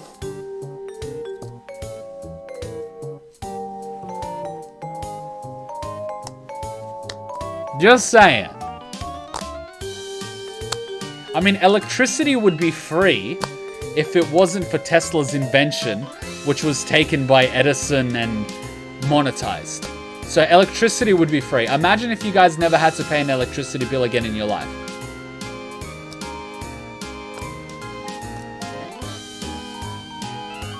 Imagine how society would operate. But no. The invention was stolen, registered in America, where the court system is skewed a certain way for the certain class. Sure. You sold out the world. And people let it happen. You eat in silence for a while and the zebra looks like he's stewing over something. Then he sets his fork down and looks over the table at you with a frown. Oh, Tesla wanted it to be free. They just took his invention. Edison didn't invent anything. Edison never invented anything. He didn't invent the light bulb. That was Tesla. Edison wasn't an inventor. He would just take people's schematics and take ownership of it. He would just register it and say it's his. You know what? I just realized. You totally denied my lower blood her own agency when you questioned me about not feeding her. Wait, what? You totally denied my lower blood her own agency when you questioned me about not feeding her. Yeah, what you said was totally problematic. You don't respect low bloods at all, do you? Not like I do. I love that. I love that. It's like, yeah, I respect them while they starve. Well, yeah. You tried to apologize, saying that it was not your intention to disrespect anyone, but that you're sorry you apparently did. He doesn't let you get the words out. People don't realize how tough it is to be a high blood troll who believes in social justice. Seriously, I face my own kind of oppression for speaking out, being an activist for low blood rights. This motherfucker doesn't know what oppression is, you little piece of shit. For one thing, I never get the conciliation or concupiscence I deserve. My quadrants are always going unfilled because no one agrees with my radical views. I thought you'd be different, but you don't get it either. So clearly he's upset that no one's having sex with him because he's a fucking loser and an asshole. And he's like, yeah, this ain't fair. I'm sexually oppressed. I'm not getting a blowjob. I'm defending these thoughts on Twitch and Twitter, but I'm not getting sex. This is oppression. No, it's not. You're a fucking failure. That's why. You shouldn't be breeding. We don't need your genes in the gene pool. Clearly. Clearly. Your genes do not deserve to go another generation. Clearly. You try to tell him that he's got you all wrong. You agree with his radical views and believe in low blood rights, which is why you were concerned for the guests in the first place. But he acts like you didn't say any of what you just said. You're just another one of the oppressors, complicit in the unequal power structures of our fucked up society. Your lack of awareness of your own privilege really makes me sick. You must think you're so oppressed with your red blood and multiple injuries. And see, he's getting angry like any SJW, going rah, rah. But what you're doing now, rejecting me and criticizing me, it's exactly the same as what subjugators do to the low bloods they cull. You probably deserve whatever shitty position you have in society. Unlike me, I deserve to have this nice house and low blood servants and full quadrants for being such a good activist, okay? Yep, that's his true nature.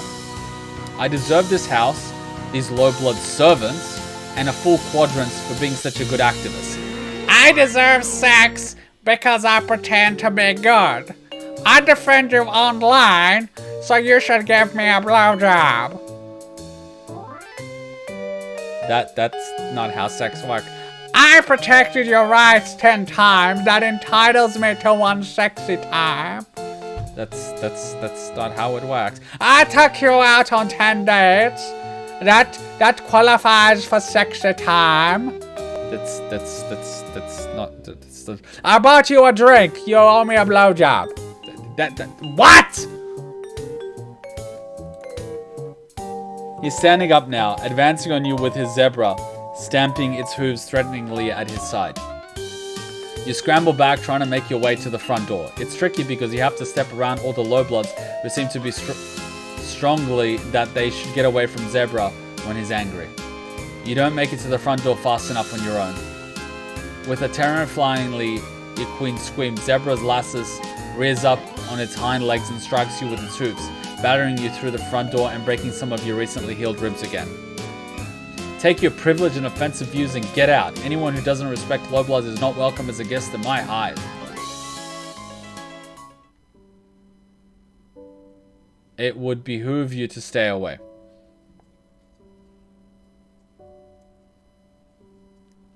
He is somehow an incel and SJW at the exact same time.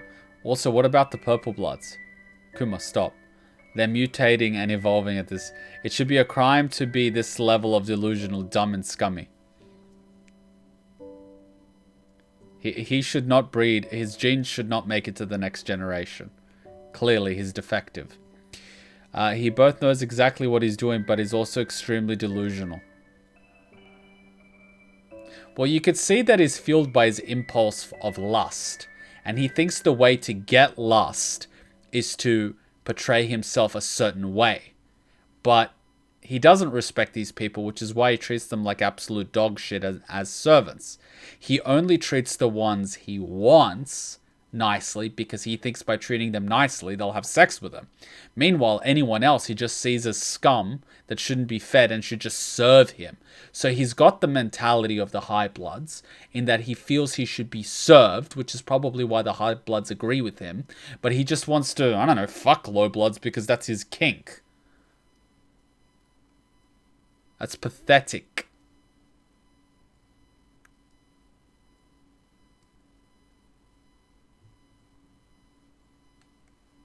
If your blood is purple, you're born with sexual frustration? Lol. Lol. That was a very nice, piece of commentary for, our society, wasn't it?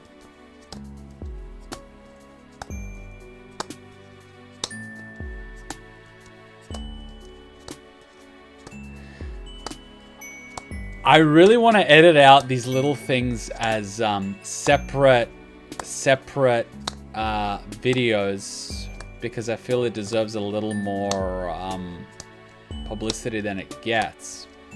And just so I could title it a certain way, like certain trolls as SJWs, and then hopefully a few SJWs will watch it and get triggered and realize how fucked up they are. And hopefully other people will realize how screwed up our society is and not do certain things. It is an extreme, but at the same time, it's a disgusting extreme. An absolute disgusting extreme. And it kind of did take me to a few dark places, which is why I lashed out. That's why I lashed out. I don't like to lash out, and I very rarely get upset, but this was just one of those things. All right, let's take a quick 2-minute break and continue with the next one. This was something. This was something. K-pop SJW level of extreme. Like, what they don't realize is these K-pop stars are just doing it for the money. No girl realistically wants to practice dancing for 12 hours a day for 6 years and then practically strip on stage for money if she wasn't in it for the money. A lot of them at the beginning probably grew up watching them and saying they want to become an idol. But that's the thing when your dream comes true. It becomes a nightmare. Anyway, that's another thing. These guys are delusional. It is what it is. They're delusional. Let them stay delusional. As long as they don't breed into the next generation, we will be rid of them very soon. All right, let's take a quick 2-minute break. I'm going to get a coffee, and we're going to continue with Hiveswap.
We are back. Okay, we are back. Where's the Hive Swamp? Why you Hive Swamp? Hive Swamp. Hive Swamp. It is a little bit of a swamp at times. I'm gonna read a little bit of the comments and we're gonna continue. Next row looks cool. PC principal will hate this. You're allowed to get upset, Kuma. It honestly shows how the writing was involved in such a response. Plus, you're entitled to your own emotions and opinions. It's kind of interesting to hear them. Well, I think that's why people watch these things. They want to see how people react to it. Yeah, some things make me very mad too. I'm actually glad to hear that. If someone was like absolutely not upset with anything this guy was doing, I'd actually be pretty worried. Yeah, racism kind of. Kind of like how you are genuinely passionate about these issues. Yes, I am. Honestly, I'm just annoyed by why do people continue the hate? Just let it die for fuck's sake, especially in movies. It's a problem. Yeah, hate is a problem. It is a problem. It's a little bit like racism to a sense. If you're constantly if you're constantly bringing it up in areas where it doesn't exist, you're bringing more attention to something that shouldn't exist. So you're making it sound like it's the norm. Whereas if 2 generations of no discussing racism, no racism exists, it effectively becomes forgotten. Whereas you're basically going to kids, there is racism. And all the kids are like, what's racism? It's like, racism is when you hate a person based on their color or beliefs. You're basically implanting ideas in the kids' heads because no kid is born and refuses to play with other kids because they have different hair color, eye color, or skin color. The kids don't give a shit. So they're basically corrupted as they're growing up. Stop corrupting them. Do I see Cheeky not play with other dogs because they're brown? Or black or whiter than her? Or no, she doesn't care. Does she care if they're another breed? No, she doesn't care.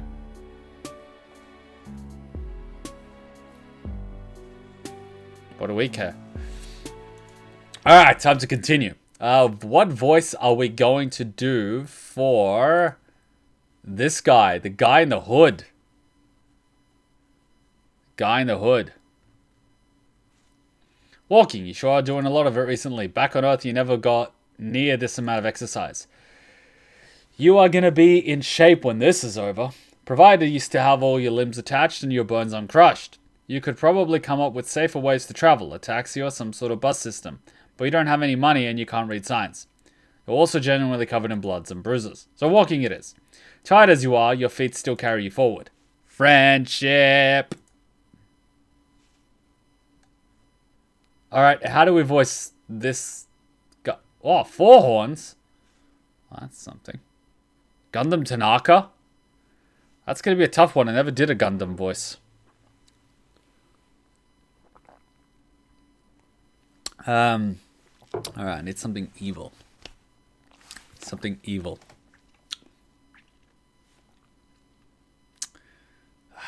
Gundam is always loud. I don't even know what a Hoshi voice is. It's something loud, something evil. Very, very evil. How do I do that? You do not know. Oh, how do I do it without sounding silly? Lex Luthor. I don't even know what Lex Luthor sounds like. Still got a ways to go. Deep and dark. Deep and dark. Okay, deep and dark. Let's try that. Deep and dark. Channel the darkness. I would say evil, but kind of quiet. Evil, dark, dark. Okay, let's try dark. This is about as dark as I can go. Okay, dark. Yes, dark. Okay, let's stay dark. Okay, dark. Dark, dark. Okay. This is going to be a first time for me too. Dark. Oh, you think darkness is your ally? That is the first thing to come to mind! Alright, the memes are already flowing. We're going to do a pain voice, yes!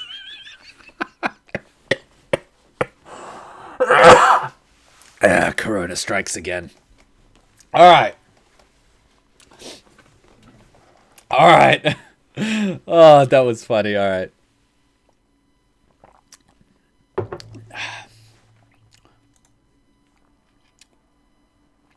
As usual, the streaks are hopping, just bouncing around like an overactive bunny rabbit on Easter morning.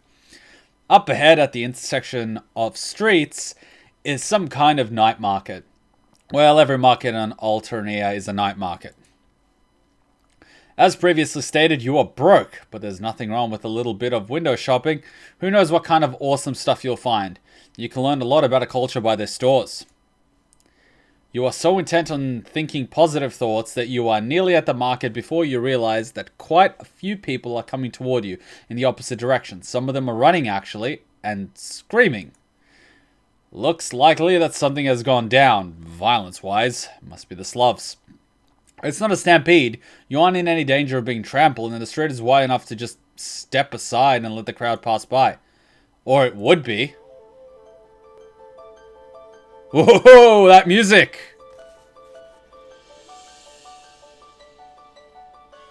Alright, I'm gonna up the volume a little bit. This music is dope.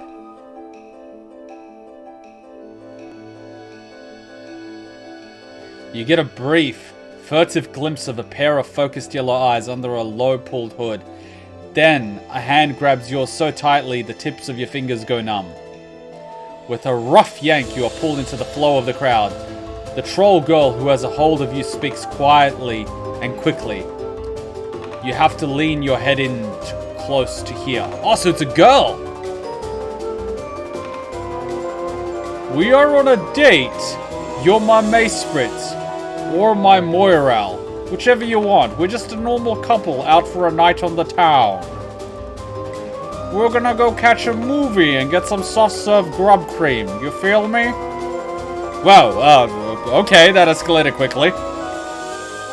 Play along and hold hands. Your heart beats so hard you feel it in the back of your throat. You adjust your grip a little to make your hand easier to hold. In response, you get a squeeze.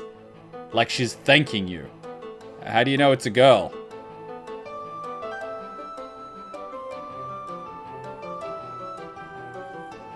I love how I just instinctively assumed it was a guy.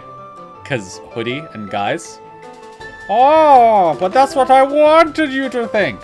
Your heart beats so hard you feel it in the back of your throat.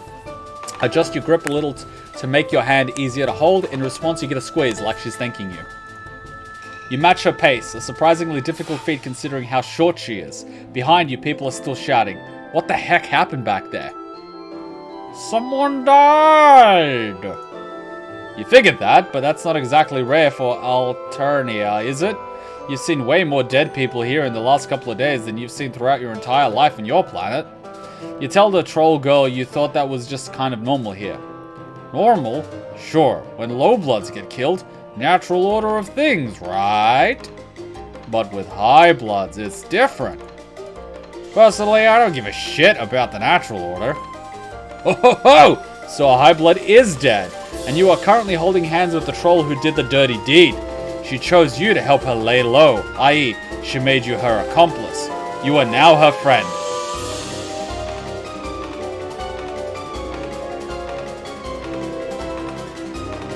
This is turning into a thing. We really don't have any standards for friends.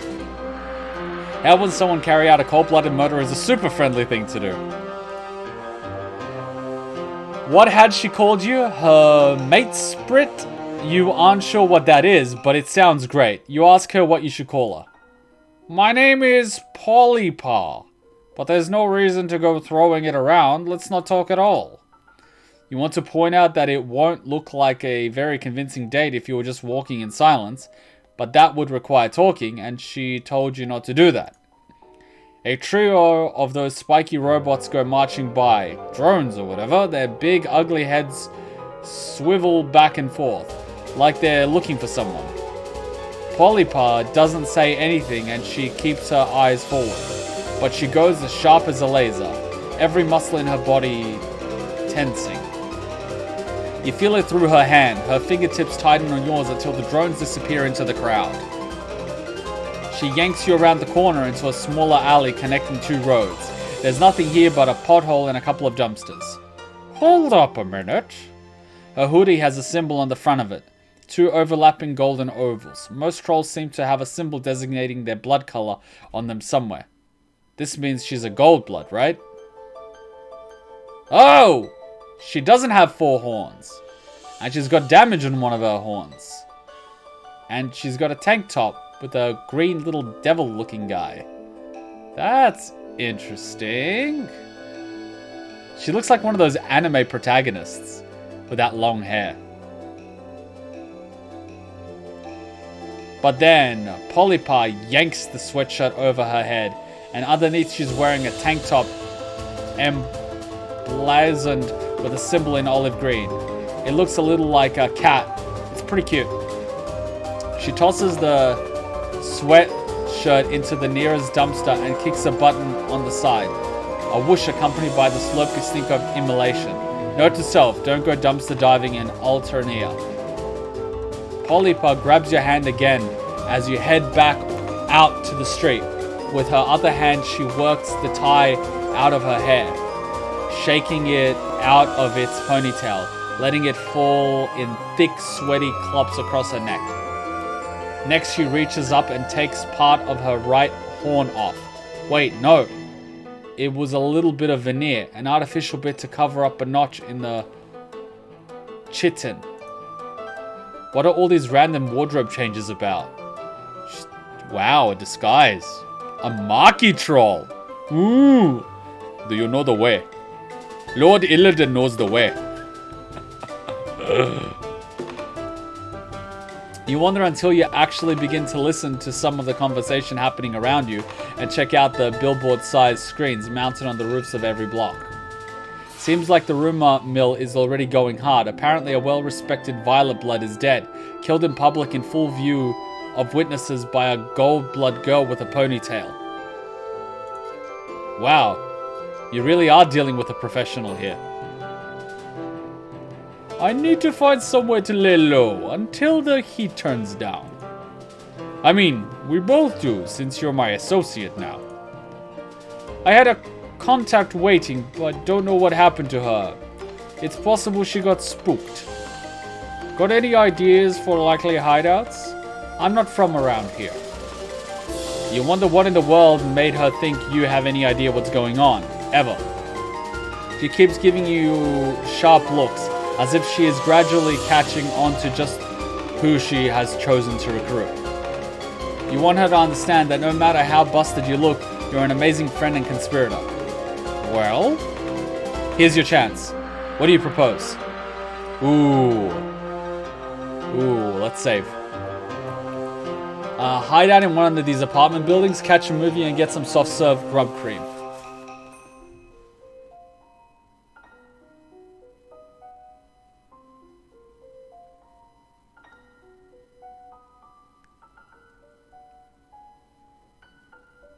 Well, we could act casual. If we hide in one of these apartment buildings, people might be able to find out that we're hiding. Meanwhile, if we're catching a movie and grab some soft-serve grub cream, but then again, they're looking for a gold blood and a ponytail, but clearly she's not gold, she's olive. So let's catch a movie and get some grub cream. Pewdiepie's mouth twitches. It could just be a muscle spasm, but you like to think it's a smile of approval and burgeoning camaraderie. Yeah, I guess we could. That's what people do on dates, right? Holy shit, she's actually muscular. And her forearms are wrapped. And she's wearing gloves for punching. Yeah, this girl could kick your ass. Sorry, guys, this girl could actually kick your ass. Just saying. Just saying. Just saying. She could kick your ass. She could probably kick my ass. Which is probably the type of girls I like that can kick my ass. Okay, cool. It's been a while. I haven't seen a movie in forever. Let's do it.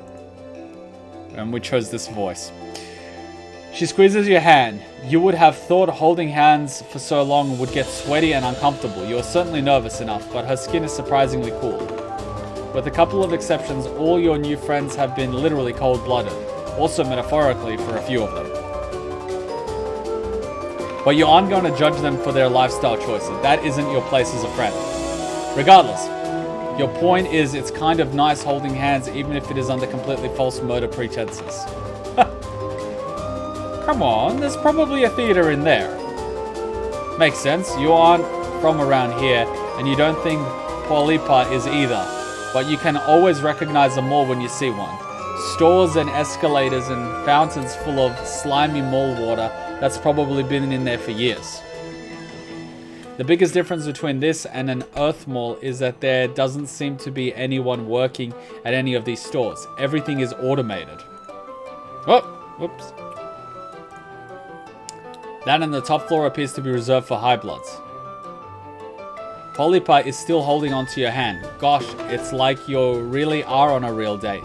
This is very, very friendly. As far as you know, you have never been on a date with an assassin before.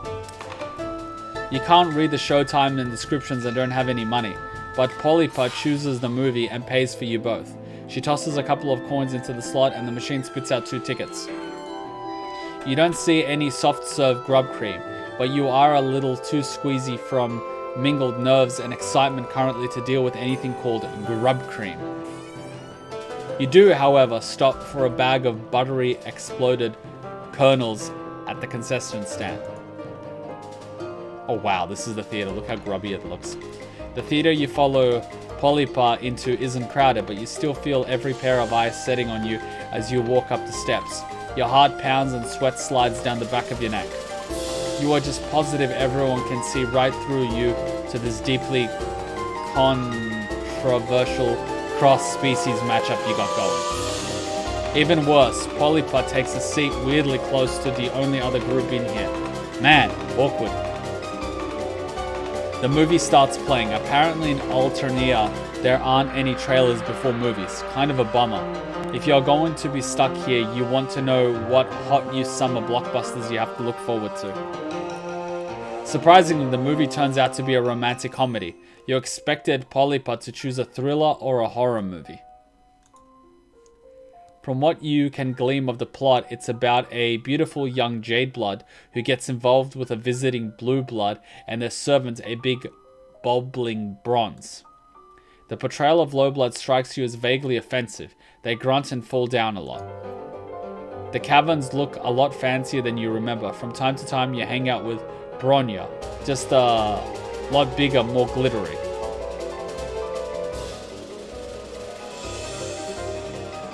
The main character spends a lot of time pulling a jeweled comb through her lustrous hair. The dialogue is kind of incoherent, and you don't just think it's because you are unfamiliar with the cultural context.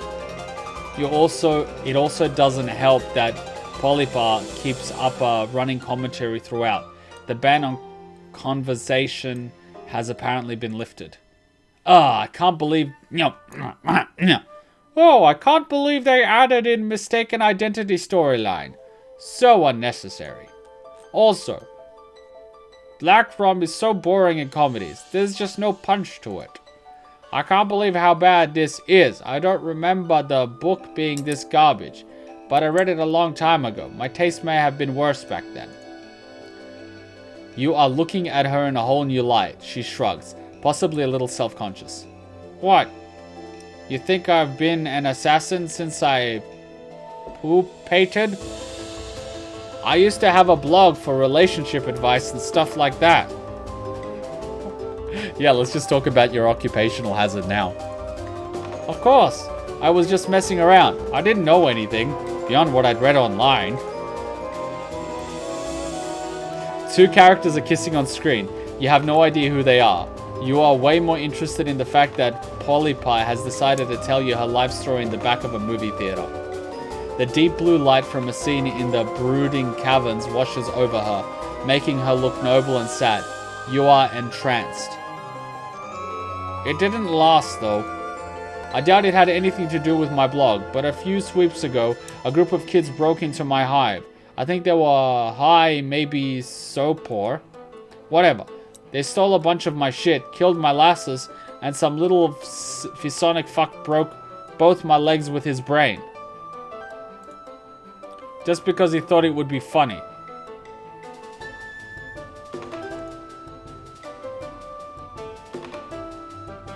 You are riveted. You have a bit of tragic backstory yourself, but nothing this dramatic. Polypa picks through the buttery exploded kernels with a delicate claw. I was trapped in my hive. I would have starved to death if it hadn't been for some teal who lived in my neighborhood. Just some little idiot who ran around with an Eastern Alteranian replica sword, challenging purbeasts to duels. Teal bloods are pedantic bludgelords, but they care about justice. And these kids had attacked me for no reason. I didn't break any laws. Anyway, that's why I'm equal opportunity for how I take jobs. Low bloods, high blood, everyone is scum. One of the kids in the row ahead of you turns around to tell Polypa that if she and her Moirail want to get all nasty and pale, maybe you should get a room. Polypa kicks the back of her chair and tells her maybe she should mind her own business. The girl looks ready to jump over the back of her seat, but the guy next to her pats her firmly on the cheek, almost a slow motion slap. Firm and intense with plenty of uncomfortably intimate eye contact.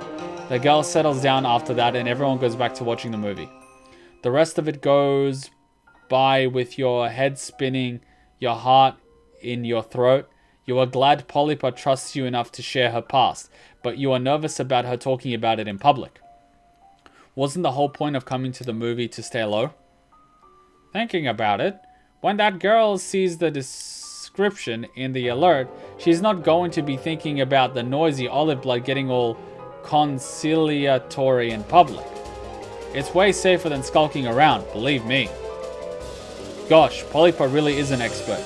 You are so glad you got to go on this date with her, even if it is mostly fake.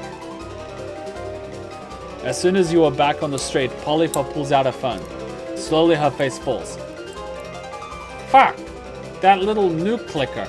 I thought she bailed on me, but according to Chitter, she's dead. They got her. Damn it. I told her to be careful. Her sadness is quickly turning to rage, vibrating off her in frantic waves. Her voice gets louder too, and people are starting to look your way. Heckling in a theater is one thing, shouting at phone about murder is another. This is going to south fast. You've got to calm her down. Deploy Shushap. For lack of a better plan, you copy what you saw the troll inside do to his angry date. You press her palm firmly with... Wait, that! For the lack of a better plan, you copy what you saw the troll inside do to his angry date. You press your palm firmly to her cheek. To your intense shock, she blushes a deep olive green and her eyes slip closed. She leans into your touch as if she is drawing comfort from this tiny little gesture. Then she blinks and pulls away. Listen, I'm technically on the clock right now. Let's be professional. She bites her lip, hesitating. Then she reaches up and repeats the gesture on your face. An unbelievably warmth fills you. Could it be the warmth of friendship? Our character is so innocent.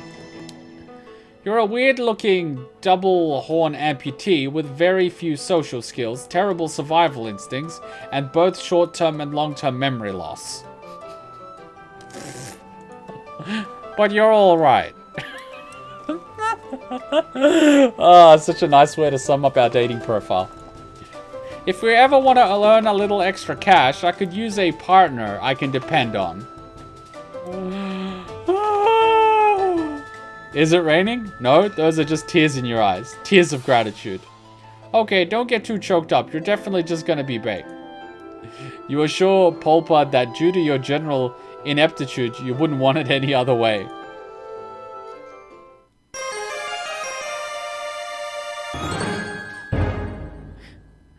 Wow. Why is it that I can always get along with the dangerous ones, but the normal ones I get the shittest endings straight off the bat?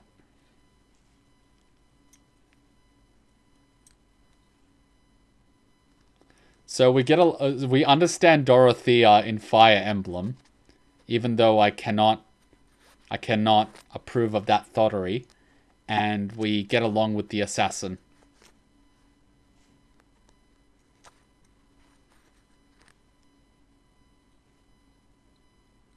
Okay. And I like how she's wearing the Naruto sandals.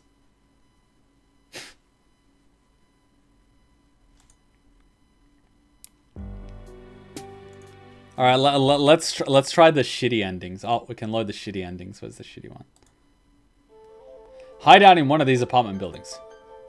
That's a possibility. Most of the Hive streams around here are cheap rentals. Burgundy or bronze at most.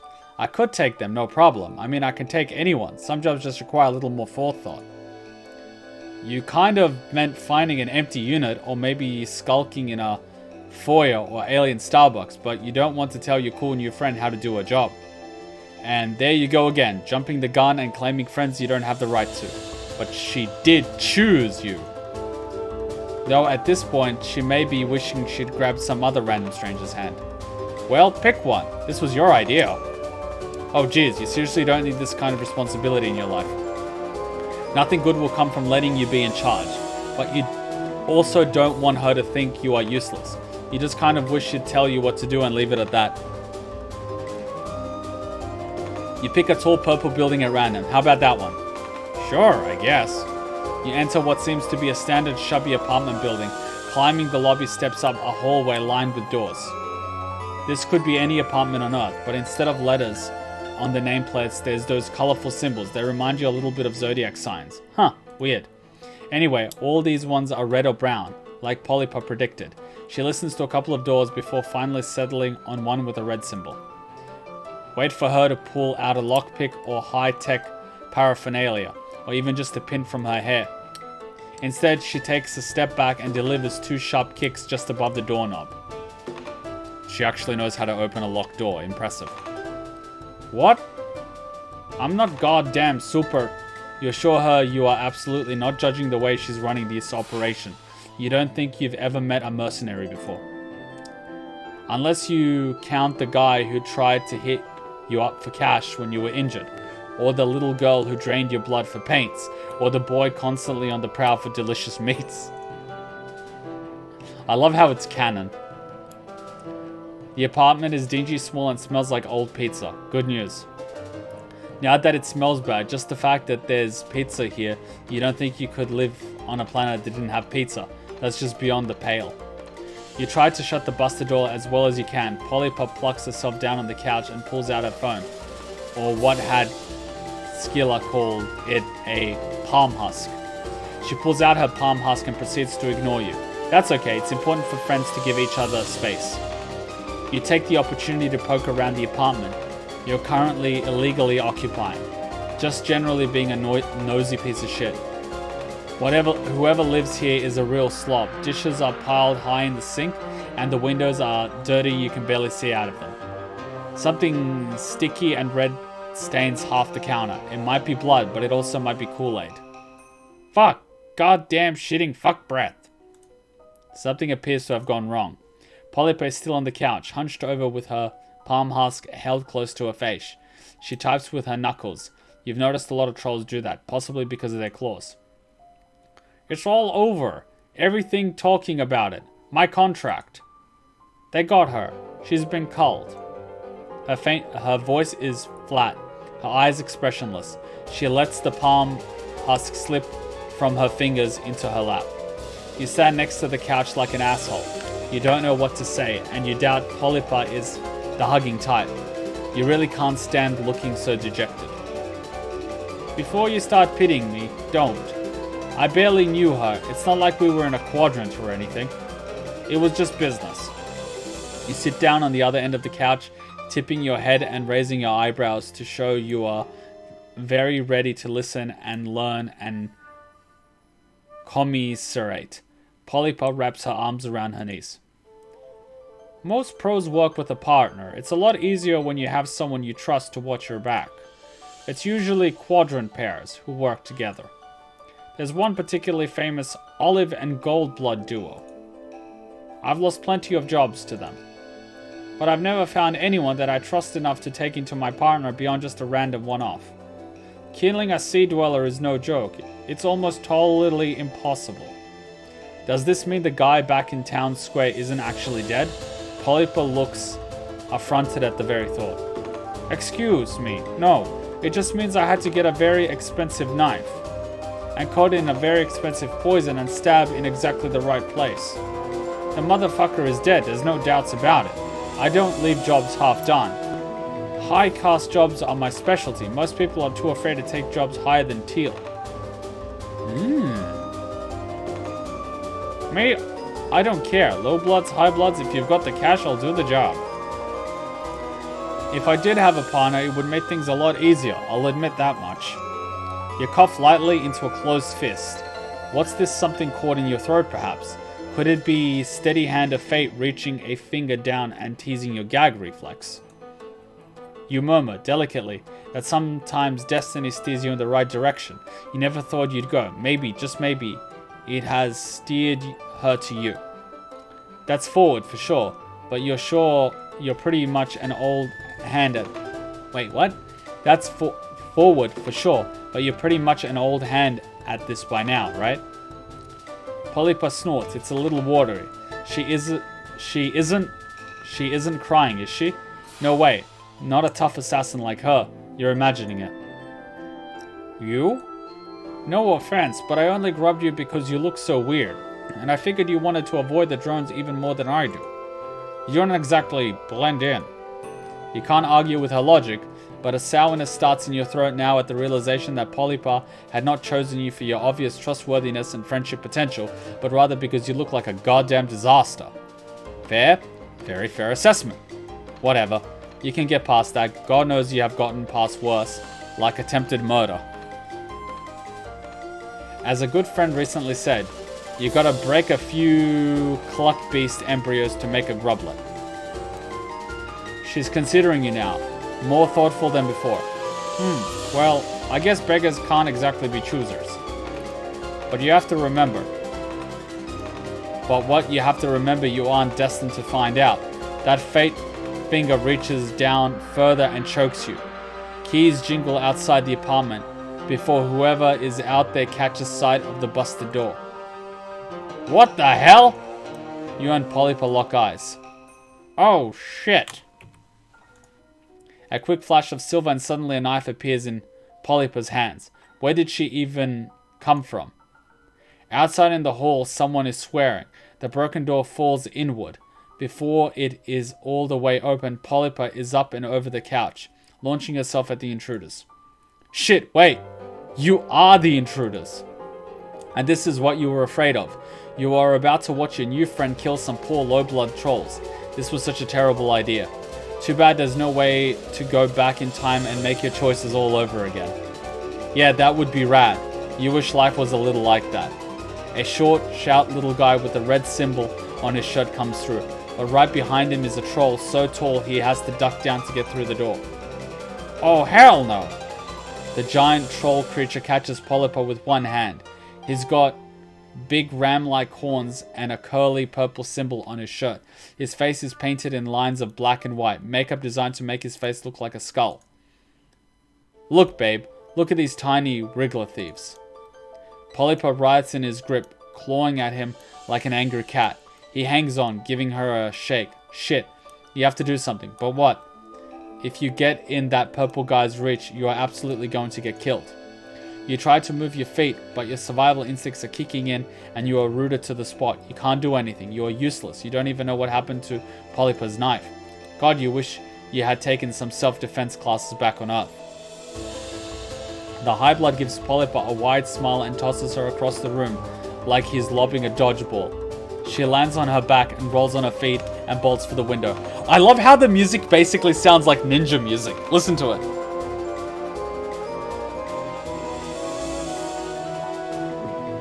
It's basically anime music. It's basically anime music. Of course you would have a High Blood mate sprit. The High Blood turns to you and sticks out a big grey tongue, and wow, suddenly you move your feet again. You throw yourself out of the window after Polypa. You are only one floor up, but that's one floor more than you would like to be falling out of a building. Your fall is broken by Polypa, meaning you get a collection of bony elbows and knees applied to your gut. She bares her teeth at you. Get off, idiot! You're definitely going to call the drones. We should have chosen a Himika voice, I think. We've got to run. You roll your big floppy body off her and hustle to keep up as she peels off down the street. You throw one last glance over your shoulder to see the two guys hanging out of the window. The high blood waves lazily.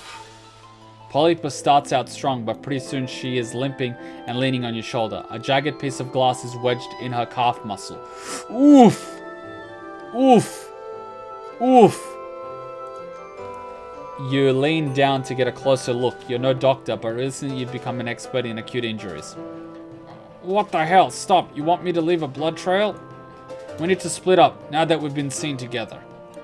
Your heart sinks all the way to your aching feet. God, you'd been so sure you had this one on lock. You mentioned half mumbling to yourself that maybe it would be better if you stayed together. Safety in numbers and all that. Oh yeah? Maybe safety for you. This was a terrible idea. I can't believe I ever trusted that someone could have my back. Yeah, let's do another of your amazing plans. Sounds great. She leaves you in an intersection of streets. Even though she is no longer leaning on you, you nevertheless feel a heaviness settle inside you. Philosophically, a deep fatigue so intense you want to curl up on the ground. So you do.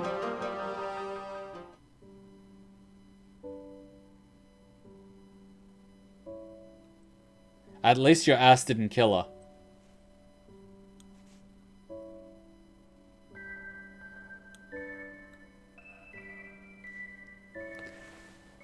I love how our first option, which is instinctively my one, ended up being the good one, whereas the other one that you think is so innocent ends up basically fucking everything up. So according to the official test and my assessments, you are sign of unsatisfied. If your true sign is Taurus, then you possess the unique combination of qualities held by all bronze signias, Darcy dreamers, and time-bound. Oh, that's Kuma. Lol.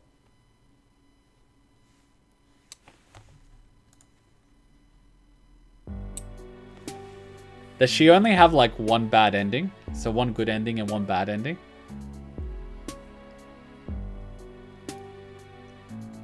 Oh no, you can start at the beginning and not play along.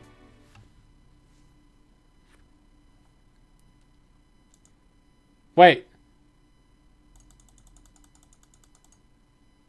I like how it doesn't actually hide who she is anymore. It shows who she is. It's changed.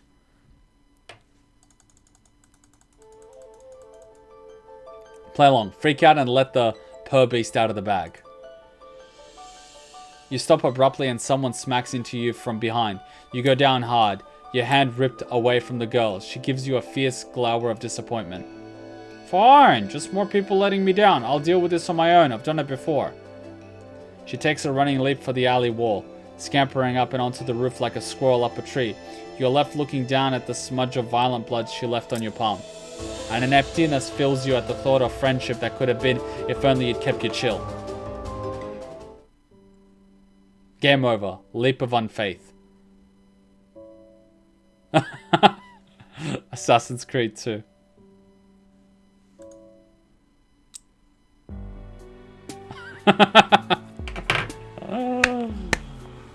That was beautiful. That was beautiful.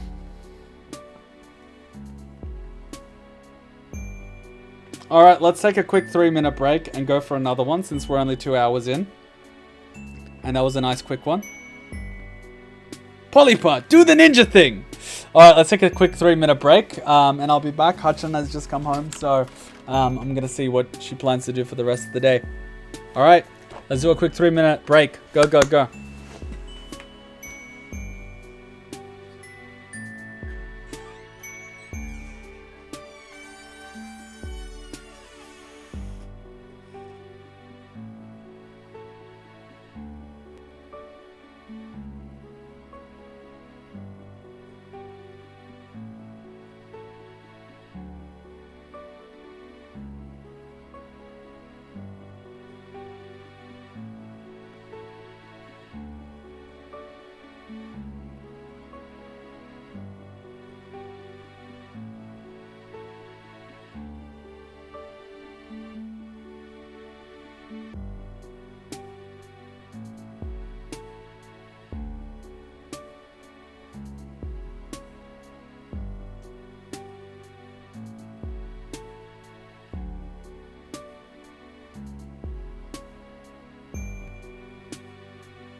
One more minute, everybody, and then we'll be back on the stream. One more minute.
All right.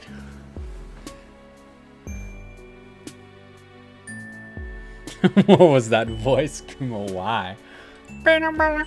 I just saw Hachan in the kitchen, and I'm not being sexist, but she was actually in the kitchen, and and I was looking at the pantry, and I'm like, oh, jam, and she's like, do you want me to make you toast? And I'm like, okay, and she's like, I just had peanut butter recently, so which one do you want? And I'm like, Peanut butter. I want some peanut butter. and she's like, who the fuck is that? I'm like, Peanut butter. oh my god. Alright, so let's get started. Oh, this is insane. Alright, we're up to here. Oh, is this the golden couple that she was talking about? Oh, this might be the assassin couple. Wait. She looks like a bigger version of her. And could this be the purple blood that's in this story? Oh my god, it's actually possible. Why does he have a sword? Is it possible that some of these are interrelated? It's gotta be possible. Otherwise it doesn't make sense. It's gotta be possible.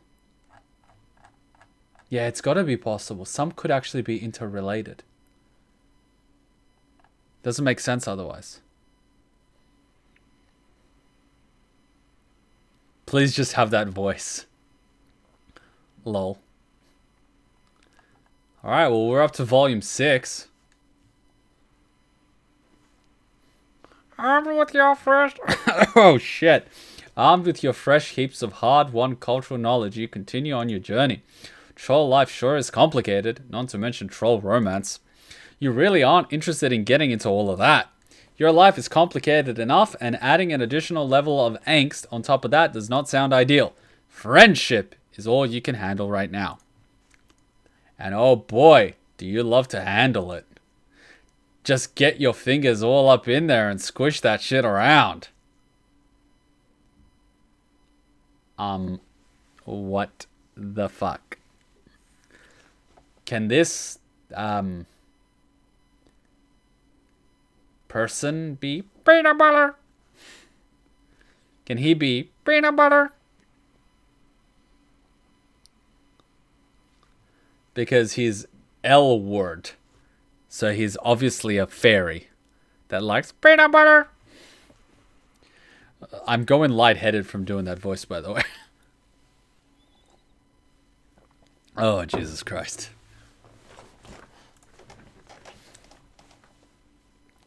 You're ready to meet someone new, but you have no idea where to go. You're kind of hoping you'll bump into someone. You're ready to meet... What? I already read this. While you're thinking about it, you bump into someone. The troll takes a step back to look at you, eyebrows filled in surprise, while you sputter apologies. Then you notice the color of the symbol on their shirt, and your blood turns to ice. Given what you've picked up about troll society, she'd probably be well within her rights to attack you, or at the very least threaten you with some hurtful insults. Oh, this is a girl. Oops. Well, hey there, little buddy. You look kinda lost. Everything okay? That was a lot friendlier than you expected. That said, this troll's looking intimidating. She's smiling back at you, but the leather jacket and undercut makes you think you shouldn't fuck with her. Peanut butter and a banana. Peanut butter and banana. Oh my god, I got peanut butter and banana. Ajin, come over here. Come over here. Peanut butter and banana. Come here, come here, come here, come here. Ajin, roll me peanut butter and banana. Ajin, roll me peanut butter and banana. I asked Kuma, do you want jam or peanut butter? Oh, the music is very loud. Wait, let me lower it down. My hand goes across. Alright, I turn down the music. Go down. Speak. So I asked Kuma, would you like jam or peanut butter? And you said, Peanut butter. So I got peanut butter. I was like, what? Peanut butter.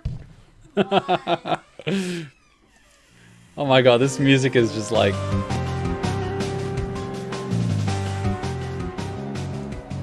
This music is very loud, but I gotta eat a little bit of this peanut butter. Maybe I'll put both sandwiches on top of each other and just take a quick bite. So nice.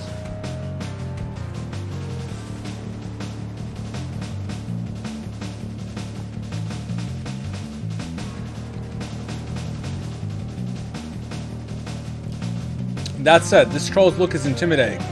She's smiling at you, but the leather jacket and undercut makes you think you shouldn't fuck with her. They also look really dope. Like maybe this is someone whose name would look really cool nice in your address book. Look, you know you've been pretty non-discriminating with your friend taste so far. You've grateful for every taste of affection thrown your way, but you can admit you've barked up friendship tree of some real weirdos. But this time, you really want to be friends with this girl. In fact, it feels like earning her approval might raise your opinion of yourself or your social cash. Just like, seriously cool. You tell her you are lost, not that you have anywhere to be. I think peanut butter voice is best saved for someone else. Okay, well in that case, you gotta give me an idea of what voice we should use for this character, because clearly I do not know. You gotta tell me. Should we use the Russian voice? Should we use Himiko? Like what?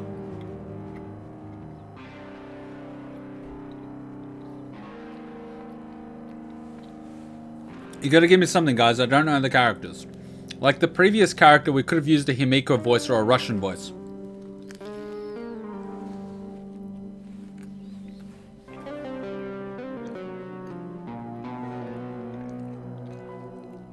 Why did Russian get... So, Shadow said Russian and he got hidden. Why is Russian banned on chat?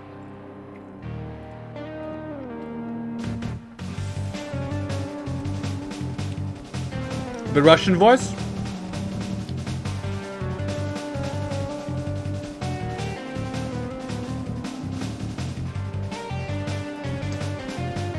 The voice of a girl who would wear leather.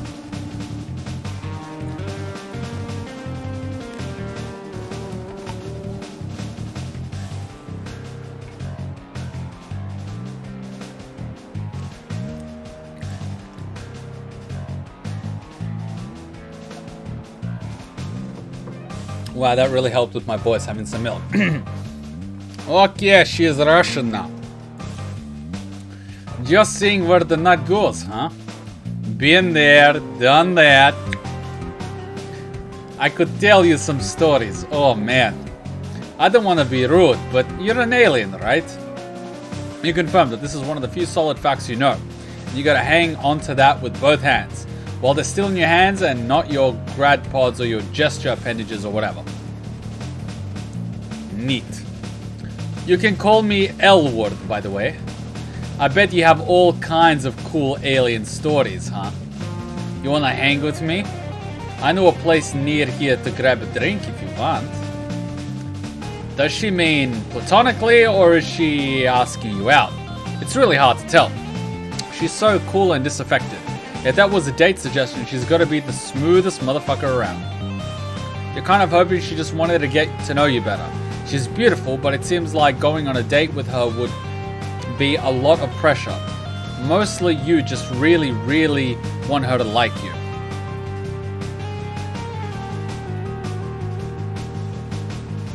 She brushes a piece of lint off her leather jacket, and your desperation for her attention grows. You say yes. Oh yeah. Alien time. I like how you say the L makes it look like a loser sign. Let's go. Wait. Wait, come on. You can't even just hang out with someone without some kind of whole rigmarole?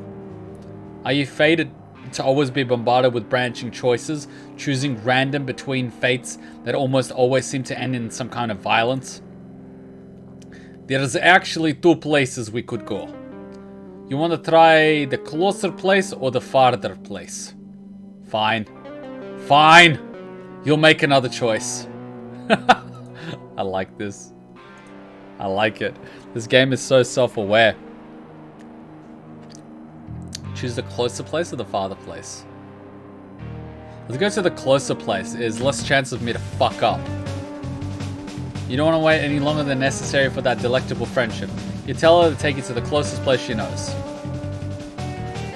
It turns out to be pretty close. She crosses the street and takes you down a flight of stairs to a little underground bar.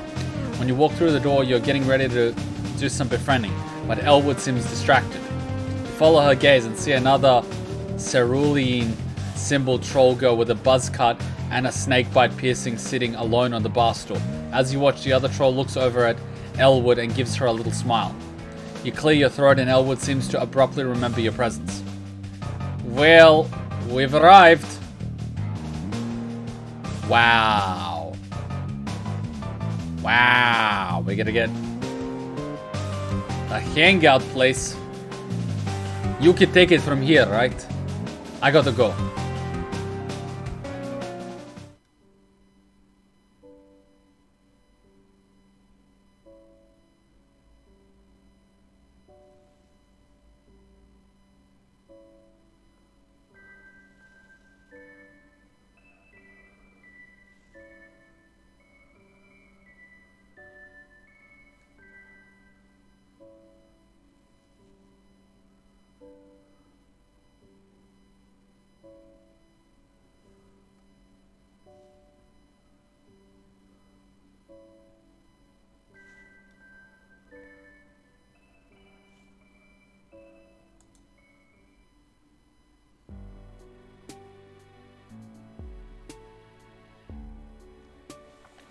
I mean, I did once, and this is when I was actually so, like, inexperienced, end up finding this really cute girl in one of my classes, and I basically asked her out after class, you know, like, to go out somewhere, like, do you have another class if you're doing anything? She was done up for the day. I was like, all right, let's go, you know, grab something. I was like, have you had lunch yet? Like, no. It's like, perfect, let's go grab lunch. And there's, like, all these really nice places to have lunch around the uni. They were all closed. I know, fate did not want me to, land this plane. And so we ended up going to a bar.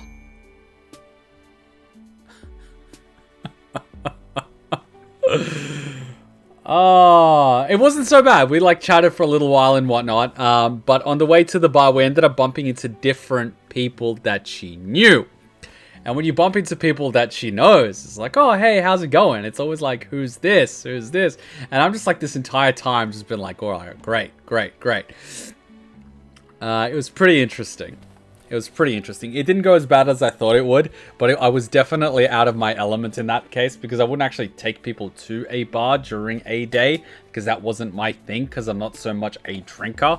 But like, fate just made it that way.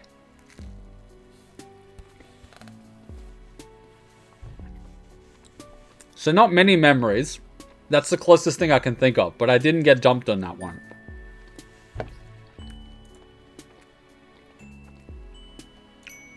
Okay, let's go back to making choices. But I guess the lesson from this is, if you're gonna dump someone, do it quickly and cleanly so you don't waste their time. Let's go to the father place. You tell her that you're in no rush and the father place is fine. She takes off in the same direction she was walking before you bumped into her. You follow behind, trying to act like you totally belong here, next to this genuine troll babe. You walk next to the cool people all the time. It's practically a hobby.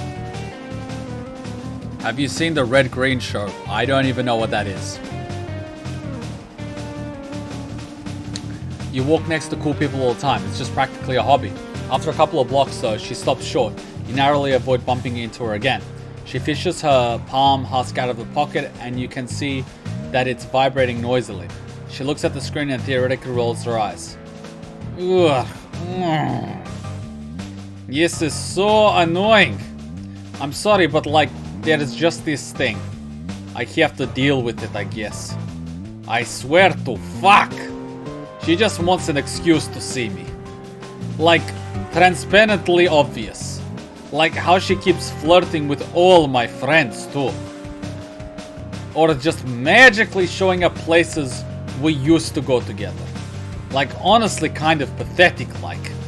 You're trying so hard to make it seem like you're over me that it just shows you aren't. Laughing my ass off in Russian. You know what I mean? You may not understand the specifics, but it's clear that she's including you in some kind of social situation she's dealing with. It's a show on TV? Well, I don't know if it's in Australia, but I don't actually watch TV. Wow, that's what you do when you're already friends with someone. You basically just skip the front to the front of the line. You nod and look sympathetic. You totally get it, you tell her. You have an ex like that too. Who is she even trying to fool? Haha, right? It's like embarrassing that we even dated. We were totally gonna request combat assignments on the same ship too. So dumb. Anyways, sorry, but I gotta go back to my hive. She keeps bugging me about some shit she left there. I keep telling her I don't even think it's even there. But she says she has all her belongings itemized or something. Such a dork. It's like the best thing that ever happened to her. You keep nodding vigorously.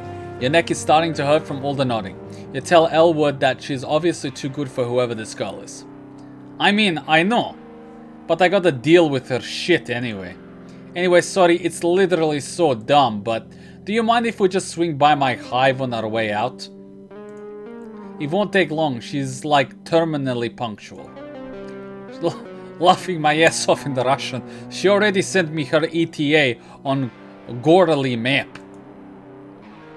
This is real softball, no need to agonize over this decision. You tell her you don't mind at all. She starts to head off, but then she stops and looks at you. Her brow furrows. You know, for an extraterrestrial, you're kinda cute. Oh jeez, you start to feel flustered as she appears at you more closely. Are you going to make it more clear once again that you're only interested in friendship? I'm getting an idea. My ex thinks she's so cool because she's a Jade blood and they have like a sacred duty or whatever. She makes a complicated motion with her hand from context. You gather that this is the troll version of a jerking off gesture. You'll file away the implications of that one to consider at a later time. But she's probably never met an alien before. Definitely never dated one. Do you think we could pretend to be a thing? Like, read wrong. Just until she goes away. She'll fully shit herself, I swear. Just, you know, don't fall in love with me, kid. Yeah, just kidding. Really don't, though. Your heart is beating in an unusual rate, and not even because of fear this time. Fake dating again? Do trolls do this a lot? There must be some cultural context that makes them turn to a fake relationship for security. On one hand, you're an experienced fake dater by now. Elwood could check your references, on this other hand. You know how this ends. You know this ends with you falling in love with her. There's literally no fake dating situation that has ever ended differently. The last fake relationship you did agonizingly circled the rim of romance before falling out into your hands for a sick friendship rebound. But it was a close one. I love how his goal is friendship and not love. Like the perpetual friend zone. You might be like a quarter of the way in love with her already. She looks like a troll Natalie Dormer. It is definitely way too dangerous to say yes to this. Fake date. Fake date! Oh, it's on YouTube? Fair enough. But I typically only watch YouTube videos I react to. So I don't know if I can react to TV shows. They get copyright hit.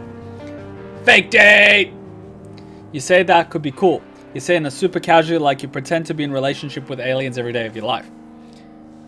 Elwood grins, clearly pleased. You're sure this was the right choice. Then again, you've thought that before only to end up in terrifying, painful situations. But you're pretty confident this time that you'll be fine. That's great. Thanks for doing me a solid. Yeah, solid. Yeah. I'll owe you one. She shoots you a finger gun and winks. What the fuck is the first thing I notice? I'm like, hey. I'm just like, hey. Wait, am I a girl? I'm not a girl, I'm a guy. I guess she likes both. Why not? And what is now a deeply familiar story beat, Elwood takes you back to a hive. It's pretty messy. You can understand why her ex would have a hard time finding something she left here. You don't see any signs of Elastis, but it's probably rude to ask someone about that. What with how often trolls and other animals are murdered in this society. You ask Elwood if you should get your story straight. Like, how did you meet? How long have you been dating? Who is the funny one? Who has always gets to choose the food on date nights? Yeah, I get 300th world backstory for us to memorize. I'll be quizzing you on my fave movies. Joke, haha. I'm not worried, lol. We can just wing it. I think she's here anyway. Sure enough, you hear a crisp knock on the door. Elwood leans against the nearest wall and crosses her arms over her chest, looking bored.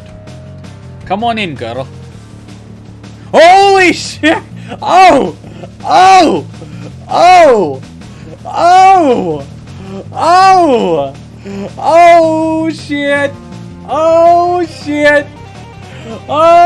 Shit! Oh, shit's about to go down! Shit's gonna go down! Shit's going down! Oh, yeah! Another troll enters the hive. Hey, wait a second. You know this one. This troll is already your friend. That might be a good thing, but it might also ruin your chances with the friend you're currently chasing. But maintaining your existing friendship is important too. You're going to have to find a way to balance it. She doesn't seem to have noticed you yet. Hello, Elwood. We can make this the last time we have to see each other. If you would just hand over my favorite sweater. I don't have it. I don't know how many times I gotta tell you. It's very simple. 1. I was wearing it over here when we broke up. 2. I keep track of all my belongings. 3. You think it's funny to antagonize me. All signs point to you having it. I don't want to fight again. Isn't it nicer if we collaborate? Who's fighting? I don't even remember what your sweater looks like. I don't really think about it. Or you. At all. Ever. Emotional dishonesty is a barrier to helpful communication. Oh my god, I just want to send you to Gulag. I'm not one of your little jades who have to listen to this crap. Okay, whatever, I'm not gonna get dragged back into this. You're interrupting my date, Bronya. More like boring, yeah? Laughing my ass off in the Russian. I'm actually trying to hang out with someone who's not you right now. A real cutie. Oh man, oh no. Elwood makes a lazy gesture at you as if to indicate that pointing you out to Bronya is barely holding her interest. You look at Bronya and try to smile. You lift your hand in a tentative way. Hi, you say. I love that, it's like... Bronya is taken back. She looks back and forth between you and Elwood a couple of times, trying to make sense of the situation. You and Elwood? Well, this is a surprise. I didn't know you were looking for a romantic connection. I could have introduced you to some of my other jades. Not that I mind that you're with Elwood, of course. I wish only the best for her in all that she does. Elwood rolls her eyes theatrically, then she looks back at you. You two know each other? Oh boy. She doesn't look happy about it. You remember that the reason she wanted to fake date with you in the first place was to hold your cool alien status over her exes. Bronya, already knowing you, has undoubtedly taken some of the wind out of her sails. You have to do something to turn this around. You don't want to be rude to Bronya, but surely just hyping Elwood is safe. You tell Bronya thanks for the offer, but you're happy with the choices you've made. She looks a little hurt, but quickly rebounds. Of course, I wouldn't tell you how to conduct your personal life. I'm really just here for my sweater. Can you get it, please, Elwood? Nah, lol. You just lost it. Stop making excuses to come over here. This is getting pretty personal. You try to make yourself as unobtrusive as possible, pulling the collars of your, well, tagoras. Robe up to hide your face. Someone might accuse you of manufacturing reasons for me to keep coming over by not giving it back. LOL in Russian. Okay, whatever. I'll just let you know if it turns up, alright? Not alright. 1. You've said before you've never followed through. 2. You never contact me first. 3. Obviously not motivated to find it. I want to settle this once and for all. It's time to resolve our conflict. Jeez. I didn't steal your fucking sweater. Look, I want to resolve this too. But now just isn't a good time. Can't you just let me have some time with my new pal here? It does seem like a reasonable request. This may take longer than I would have liked. I suppose I could leave it alone for now, but you can't just keep avoiding me forever. Not just about the sweater. I'm not doing that! Ugh, didn't you get enough of talking about our feelings when we were actually together? Why do we have to talk about them now? Let's talk about it later then. I'd rather leave my friend here out of it anyway. A friend? Wow! You breathe a sigh of relief. You don't have many friendships yet that you could stand to lose one. You can now listen to the rest of the conversation with a touch more ease. I'll come back when you're more available. Please try to work with me on this. Thank you. Bronya makes her way out. Elwood watches her leave, then sags back against the wall, scowling. She seems to be in much lower spirits than she was earlier. Your heart aches. Friend or no, you want to see her cheer up again. You know what? She takes a deep breath and looks over you. I do have her sweater. It's in the back of my closet. She starts laughing. You giggle a little too. What just happened here is an opening. You witness something revealing, and now Elwood is in a vulnerable position. You don't want to push her or annoy her, but she did loop you into this, and you can't waste this opportunity. It might be worth taking a risk. You say hesitantly that it seems like Broya was really desperate, like she's totally not over it. I know, right? I told you. You say that also, it's okay to not be over it 100% yet. That even if a relationship was wrong and you're way better off without it, sometimes you still feel a little sad, and it's fine. In fact, you say, it could make you seem emotionally deep in an extremely cool way. You give her a little smile. She smiles back. Hahaha. Thanks for saying that. You're really nice. You didn't have to do all that for me. Sorry for bringing you into this mess. Do you still want to get that drink? You're a good friend. Your heart overflows and you beam a brilliant smile at her. You feel the warm blossom of friendship opening its sweet petals into your heart. Friendship achieved.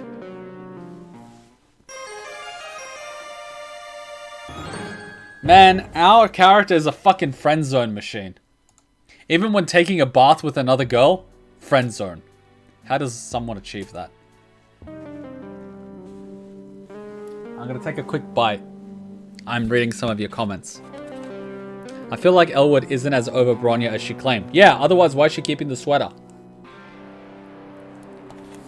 This was hilarious though.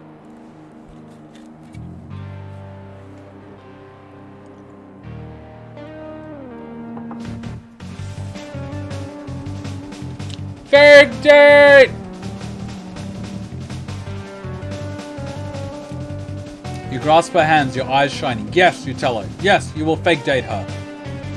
You are ready to dive into this thing together, side by side, for as long as she needs, with your whole heart and mind, whatever it takes. Whoa! Whoa! That's you were like really ready to go for it. Like about to jump right in. Maybe this was a bad idea. I don't want to lead you on. Oh no. You overdid it. You shrink back. Mortified. No, you tell her. You weren't gonna fall in love. You weren't even thinking about it. Just thinking about helping her with her awkward situation. Uh-huh. Hey, you mentioned your ex earlier, right? Is that recent? Like, were you trying to rebound with me or something? Because if it's recent, I mean, I get it. Breakups can be hard. I mean, mine was fine. Completely mutual. But I get it. Your ex only exists in your imagination, but Elwood is giving you an out here, and you're going to take it. You're not, trying to look sad. Breakups are hard. After all, that part isn't a lie, just a well-known truth of life. You know what? I can blow my ex off for now. I'm gonna take you out. Take you somewhere special. Where you can forget, have a little me time, you know? I think you deserve it. Okay, a little hiccup there. Maybe you've managed to turn this around. You feel bad that she thinks you're newly heartbroken, but it's comforting that her reaction is to try to cheer you up rather than pouncing on you at the most vulnerable like some other troll would. Actually, she's been really nice. Maybe this friendship train is on the right track after all. Elwood takes you to what appears to be a coffee shop.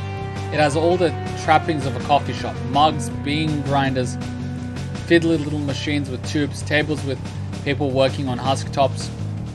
The smell in the air is not coffee though. It's something earthier and a little spicy. You guess, ground grubs, just a hunch. Here we are.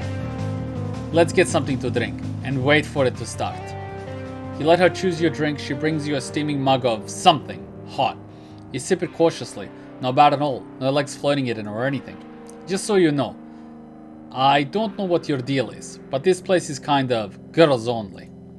You're an alien, so no one's even gonna ask, including me. But just so you know the deal. Don't worry though. If anyone asks, I'll say you're here with me. Plus you're cute, so no one's gonna mind. Wink. I love how this one doesn't turn into friendship, but the other one does. So let's figure out how we destroyed this situation.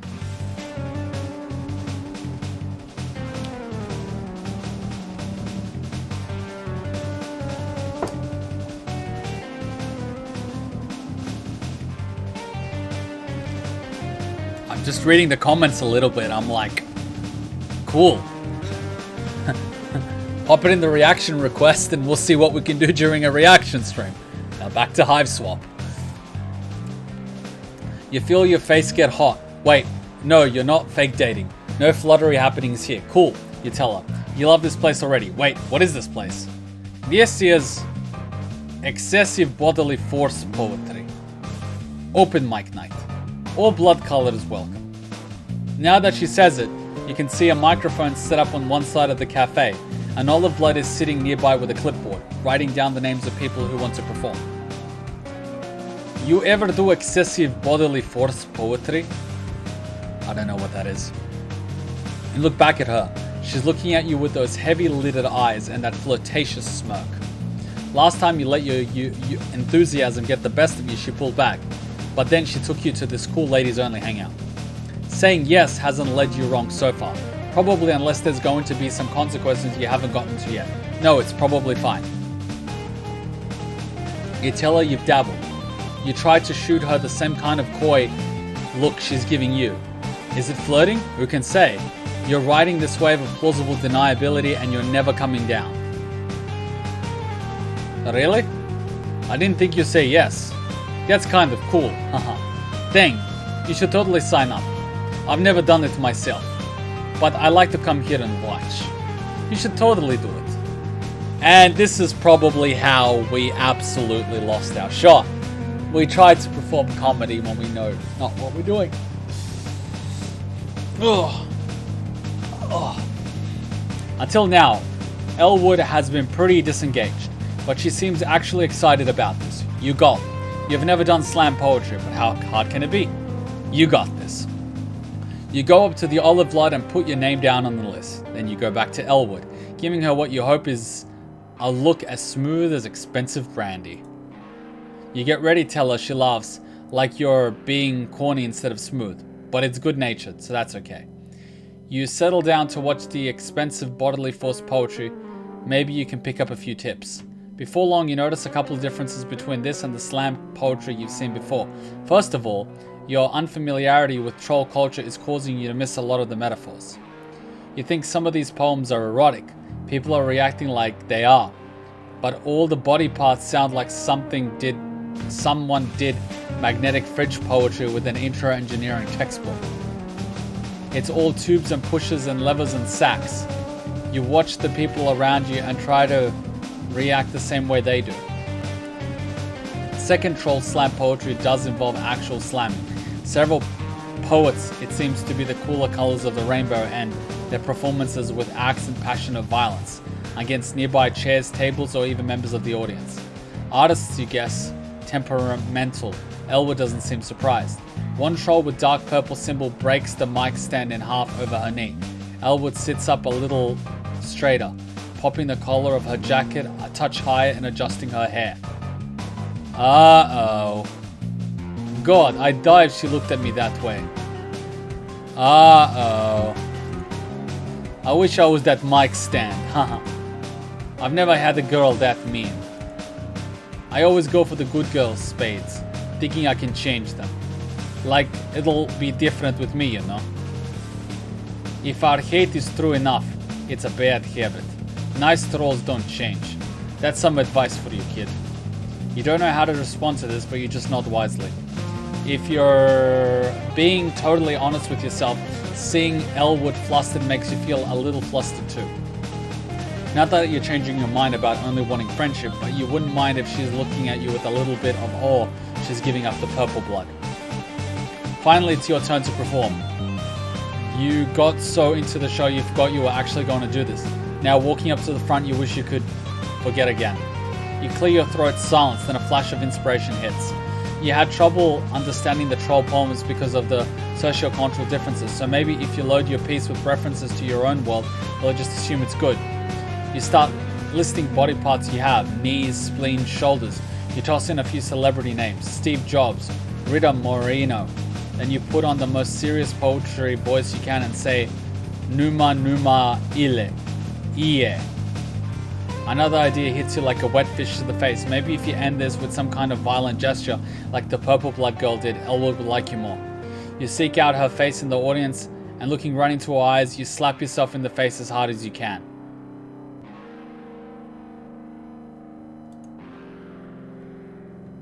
There's a smattering of lackluster claps. No one looks impressed. A few grumbles echo around the cafe. You think you may have just bombed. Your budding confidence is hit with a big load of shame, descending like wet concrete. But when you get back to Elwood, she's grinning. Damn, haha, that wasn't what I expected at all. It was pretty funny though. You must have had some real abdominal sausages to get up there and perform like that. Nice job, alien. She gives you a wink and you start to perk up a little. After all, you don't need to be friends with the rest of the people in this cafe. Just the one cool troll girl. And it looks like making yourself look dumb has brought you two closer together. Honestly though, I'm surprised you didn't do a piece about your breakup. Oh right, you completely forgot about your breakup. Or rather, your fake-up. Elwood leans forward, her hands splayed on the table, her black claws gleam in a low cafe light. You can tell me about it. If you want.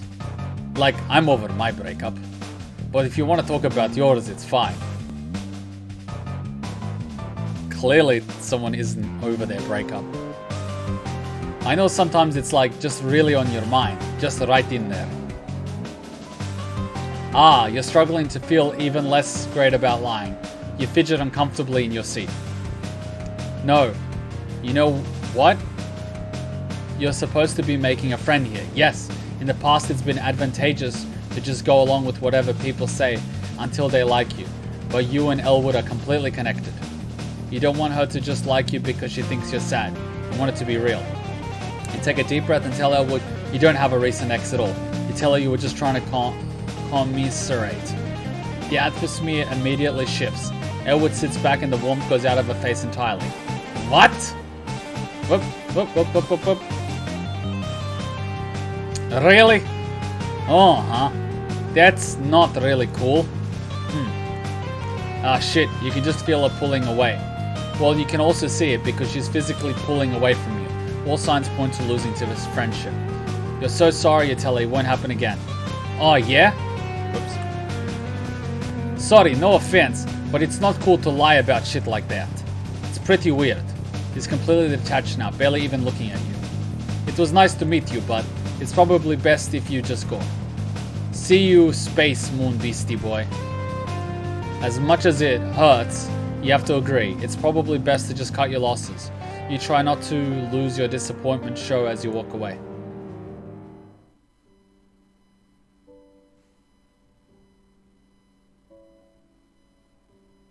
Yeah, she is projecting her emotions. Link to the Discord is in the description.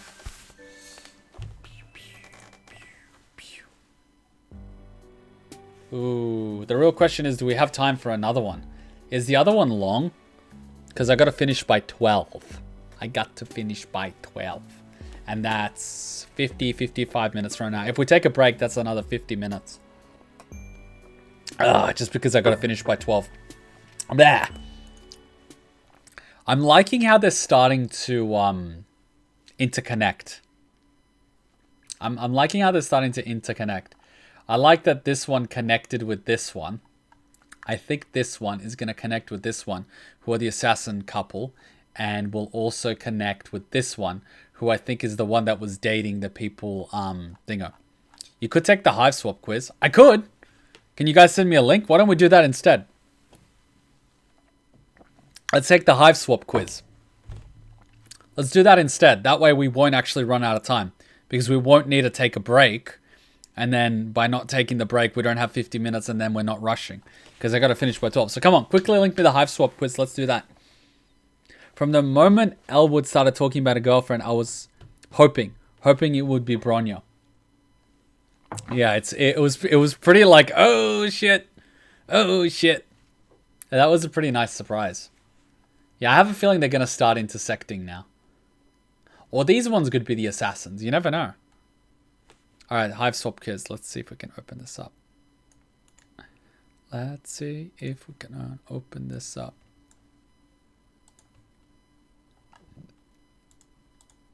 Alright. Alright. The extended's... Holy shit.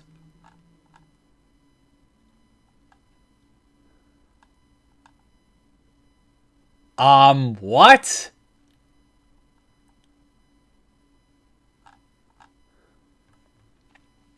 Introducing the extended zodiac, an updated astrological profile for an expanding world. Unlike the traditional zodiac, this system takes into account certain features of your personality and perspective rather than simply the day you were born. By taking the test, you may determine which of the 288 signs below is your true sign. Take the test now. Holy shit!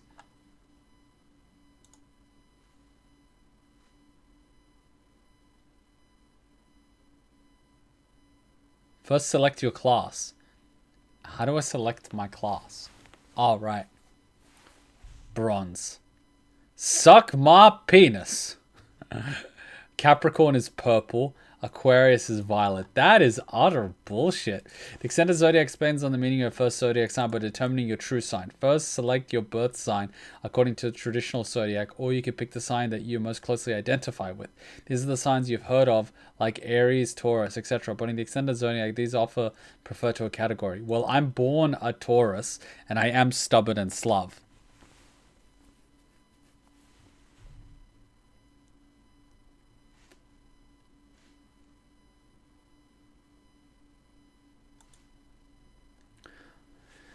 Okay, you selected the bronze class. That means your true sign is one of the signs below. To find out which, continue the test. Great fans of luxury, bronze signs crave safety, stability, and creature comforts. Although naturally withdrawn, they are warm and generous friends and stubbornly devoted partners.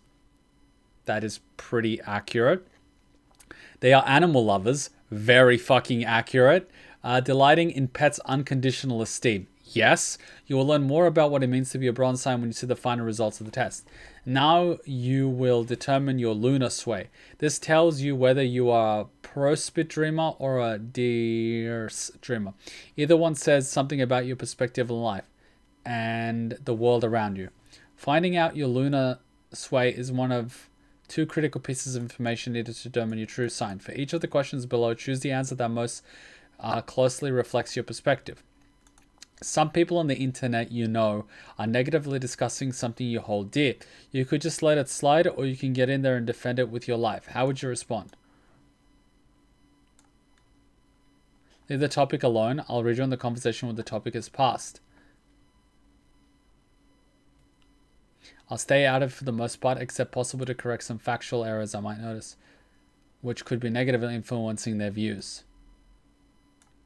I'll chime in my opinion stating that I like the thing, but I won't argue about it. I'll jump in and defend the thing stating why I like it and the decision and criticism is wrong.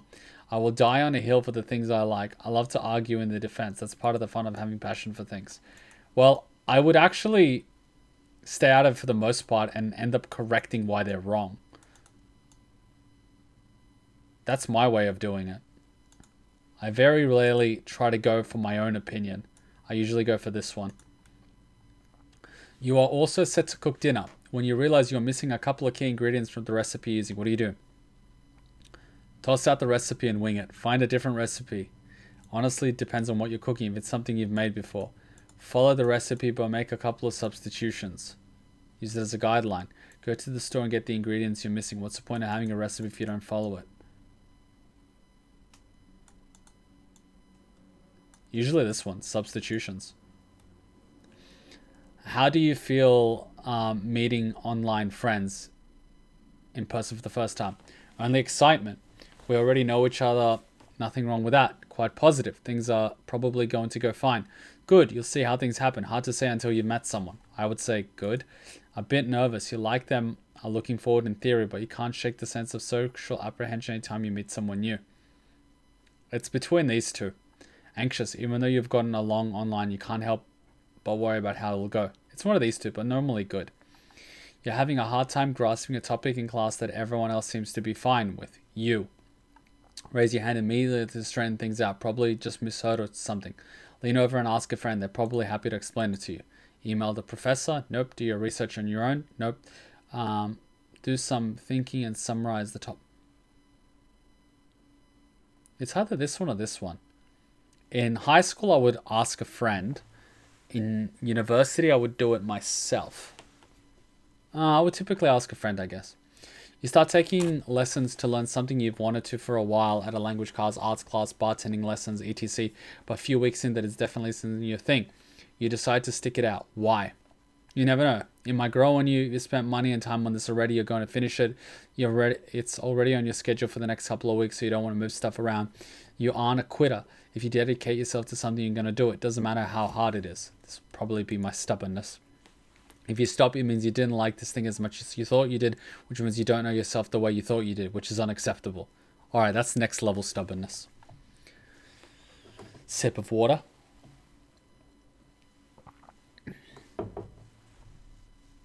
When you're on holiday, do you prefer to leave your itinerary mostly up to chance, or do you plan ahead? No planning, it's a holiday. Who wants a schedule? You plan a few key things, but mostly play it by ear. This sounds like me. It can go either way, depends on the situation and where you're going. Yeah, it's usually the key things. Having things left open is fun, but for the most part, you like to plan it. Thoroughly planning, hard to relax unless most things are considered in advance. A friend of yours and someone you don't know are caught up in a heated argument. They've asked you to help facilitate, but you want to support your friend after hearing both sides. You agree with the stranger. How do you choose who to support? You side with your friend all the way. Friendship is more important than the truth. You highlight anything about your friend's side that you agree with and tactfully don't mention the rest. You look for a neutral angle that supports both sides in different ways. Yeah, that's what I usually go with. You delicately disagree with your friend while doing everything you can to still show support to them. You fully side with the stranger. The truth is important even if it risks hurting friendship. I would go for the neutral ground and try to support the emotions of my friend, but try to keep the truth intact. That's usually the best option for me. You have a very important message to write over email or some other text communication methods. It's sensitive matter, difficult to compose, possibly of an emotional, confrontational nature. When you're done writing, you're about to hit send button. What do? Click immediately. Better to get it over and done with. Not just yet. Give it one more read. Maybe change a couple of things, then send. After giving another read, you decide to take some time, come back and finish it later. No, this would send the draft, send it to sleep on. You have a second thought about sending and might rewrite it all together. You send a draft to revisit later, but when you do, you start to agonize. Maybe you rewrite once or twice, but doubt continues to creep. Past experience tells you there's a decent change. You may never send it. I think it's B. Pro-spit. Pro-spits are intuitive, flexible, accepting, and they tend to live in the moment. Able to adapt to situations as needed, they prefer to solve problems with creativity rather than cold logic. Le fuck?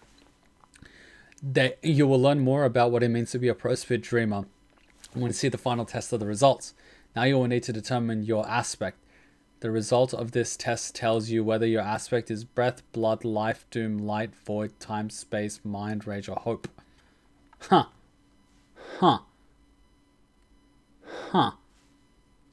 Finding out your aspect. Wow, so you would think these questions are more than the other one. Okay, here we go. This is interesting. Finding out your aspect is the final piece of information needed to determine your true sign. For each question below, answer that most closely reflects your perspective. Think about your lives as if it's a story in the main protagonist. Do you tend to view yourself as a lone hero who along the way meets other supporting characters who only have a tangential relation to your personal journey? Or do you view yourself as just one hero in an ever-shifting assembly of important protagonists?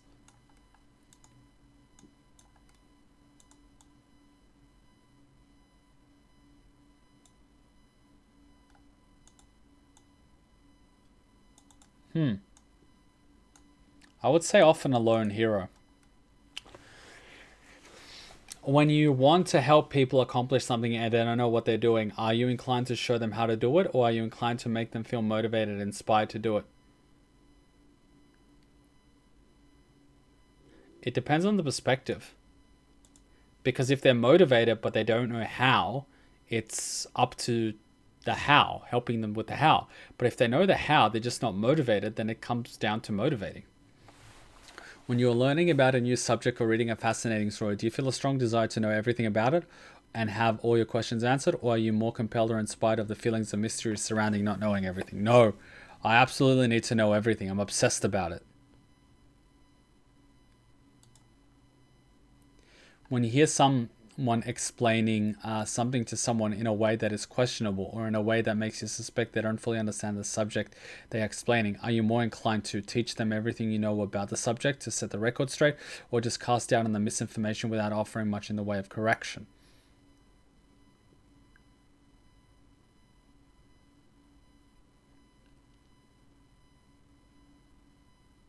I'll provide a correction or two, but won't get carried away. If you could choose one ability, which would it be? The ability to travel to any period in time on Earth at will, past the future, or the ability to safely travel, such as on a nice ship anywhere in the universe at will, instantly? Definitely time travel. Well, leaning towards time travel, but the other sounds cool. Because I don't know what's on the other planets.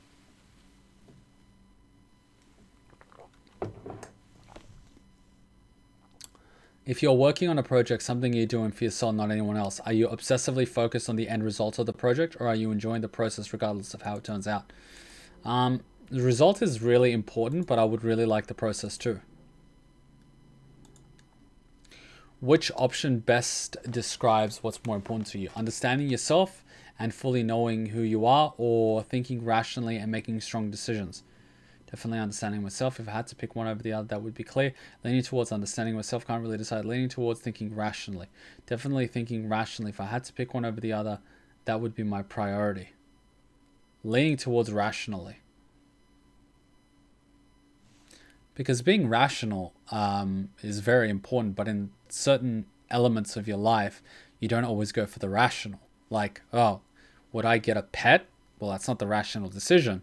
Because, you know, you can do other things, but I know myself and I know I would love the pet.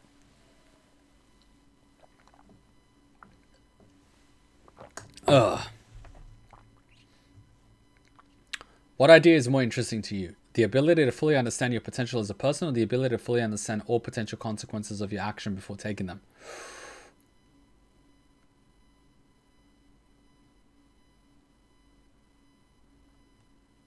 Want to understand all consequences of my actions, no question. Because that would give you unlimited foresight. Which better describes your attitude? Having great convincing in certain beliefs or ideas you're attached to, or casting doubts on beliefs or ideas you dislike? Which better describes having great conviction in certain beliefs or ideas?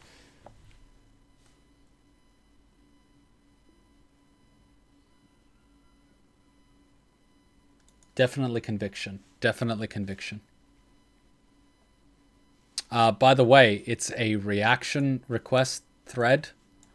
So you go on the Discord and you scroll to the reaction section, and there's a reaction request thread where reaction requests are posted and where we get our videos from. FYI. When circumstances are intolerably bad, which are you more inclined to do? Come up with the best alternatives or solutions, or work as hard as you can to make those happen, or don't worry about a better alternative, burn it all down, and whatever follows, you'll just deal with it as it comes?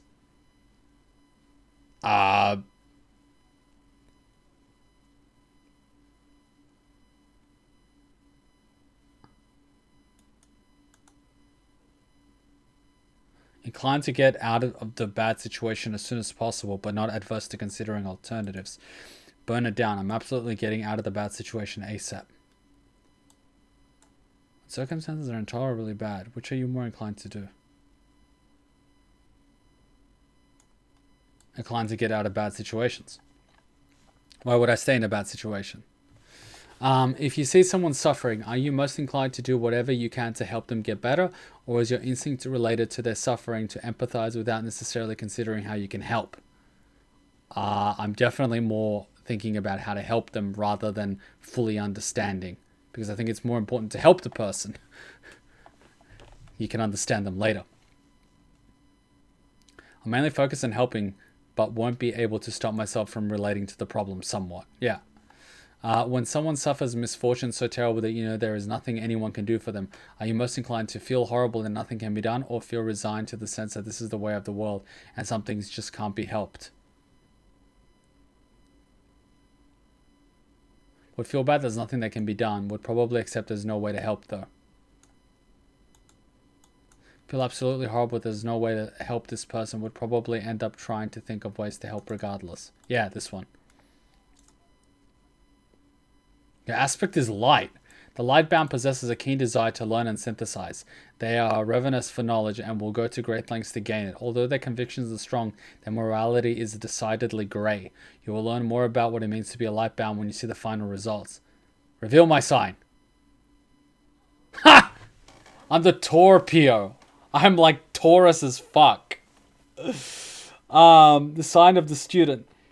If your true sign is Torpio, then you possess the unique combination of qualities held by all the bronze signs, Proswift, Dreamers, and Lightbound. Huh. I'm a Torpio. Bronze signs have a warm and generous disposition, but you cannot accuse them of it in the first time you meet. They have a tendency toward being withdrawn and slowly open up to new people. Accurate. This can make them come off as arrogant as cold. Accurate. They like to think they are too good for everyone, although the reality couldn't be further from the truth. I'd like to think that I'm pretty good, but not too good for everyone. In fact, they crave validation and companionship. No comment. They're very open-hearted, but if a bronze sign decides to dig their heels in, it can be like talking to a wall. More so than any of the other signs, bronze signs have a marked love of creature comforts. They crave stability and safety, and if they have the means, their homes will be full of beautiful things. Like video games. Some might accuse them of being hedonistic. They would probably just claim to know what they like. Yeah. As lovers, they can be quite needy, wanting assurances that the affection they feel is reciprocated. I guess maybe because of this, they have a particular affinity for animals. Fuck yes. Don't try to break a bronze sign's routines. They'll resent you for it, even if oftentimes they are too polite to say so. Yeah. Lunasway Prosip.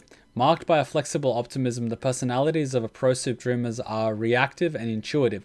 They naturally exist in the present, rather than look to the future or obsess over the past. Very accurate.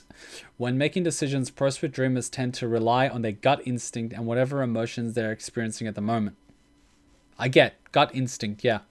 This makes them quick to act and reliable in a crisis.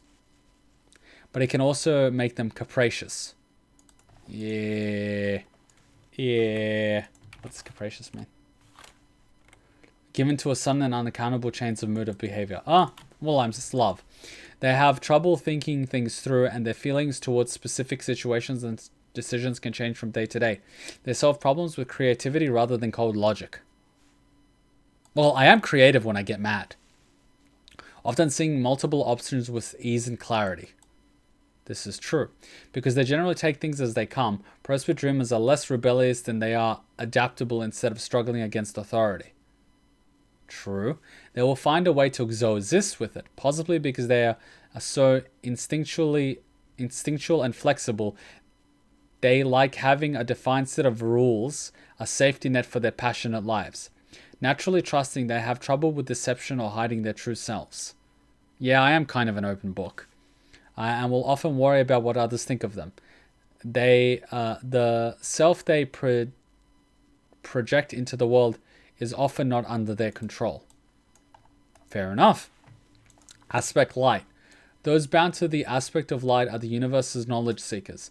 They are above all driven to learn and understand. They are great alchemists, able to make multiple sources of information and synthesize them into something useful.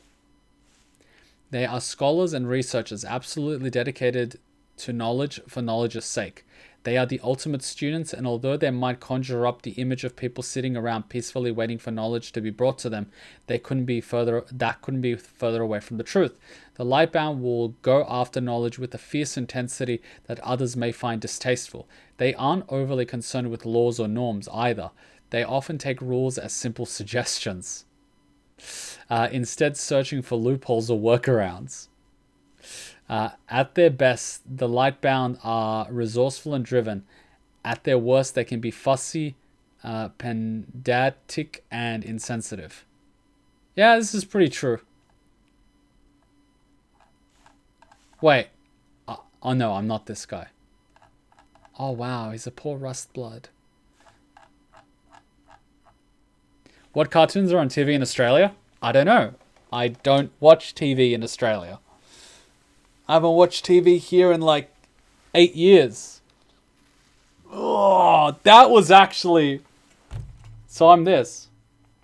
It's cool. I'm going to take a little screenshot. Even though it's on the video, but like...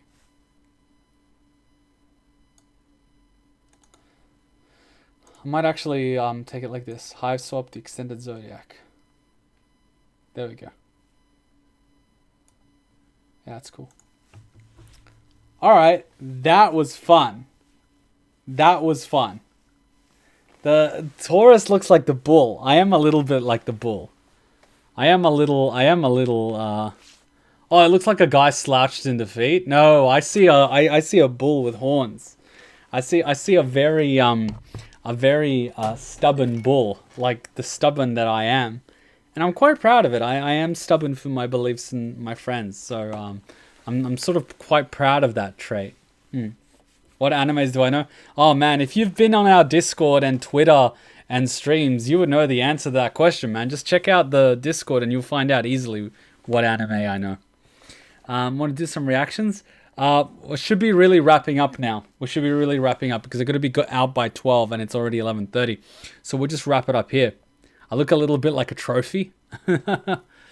All this stuff with Lunar Sway and the light player thing will make much more sense as you continue to watch Homestuck.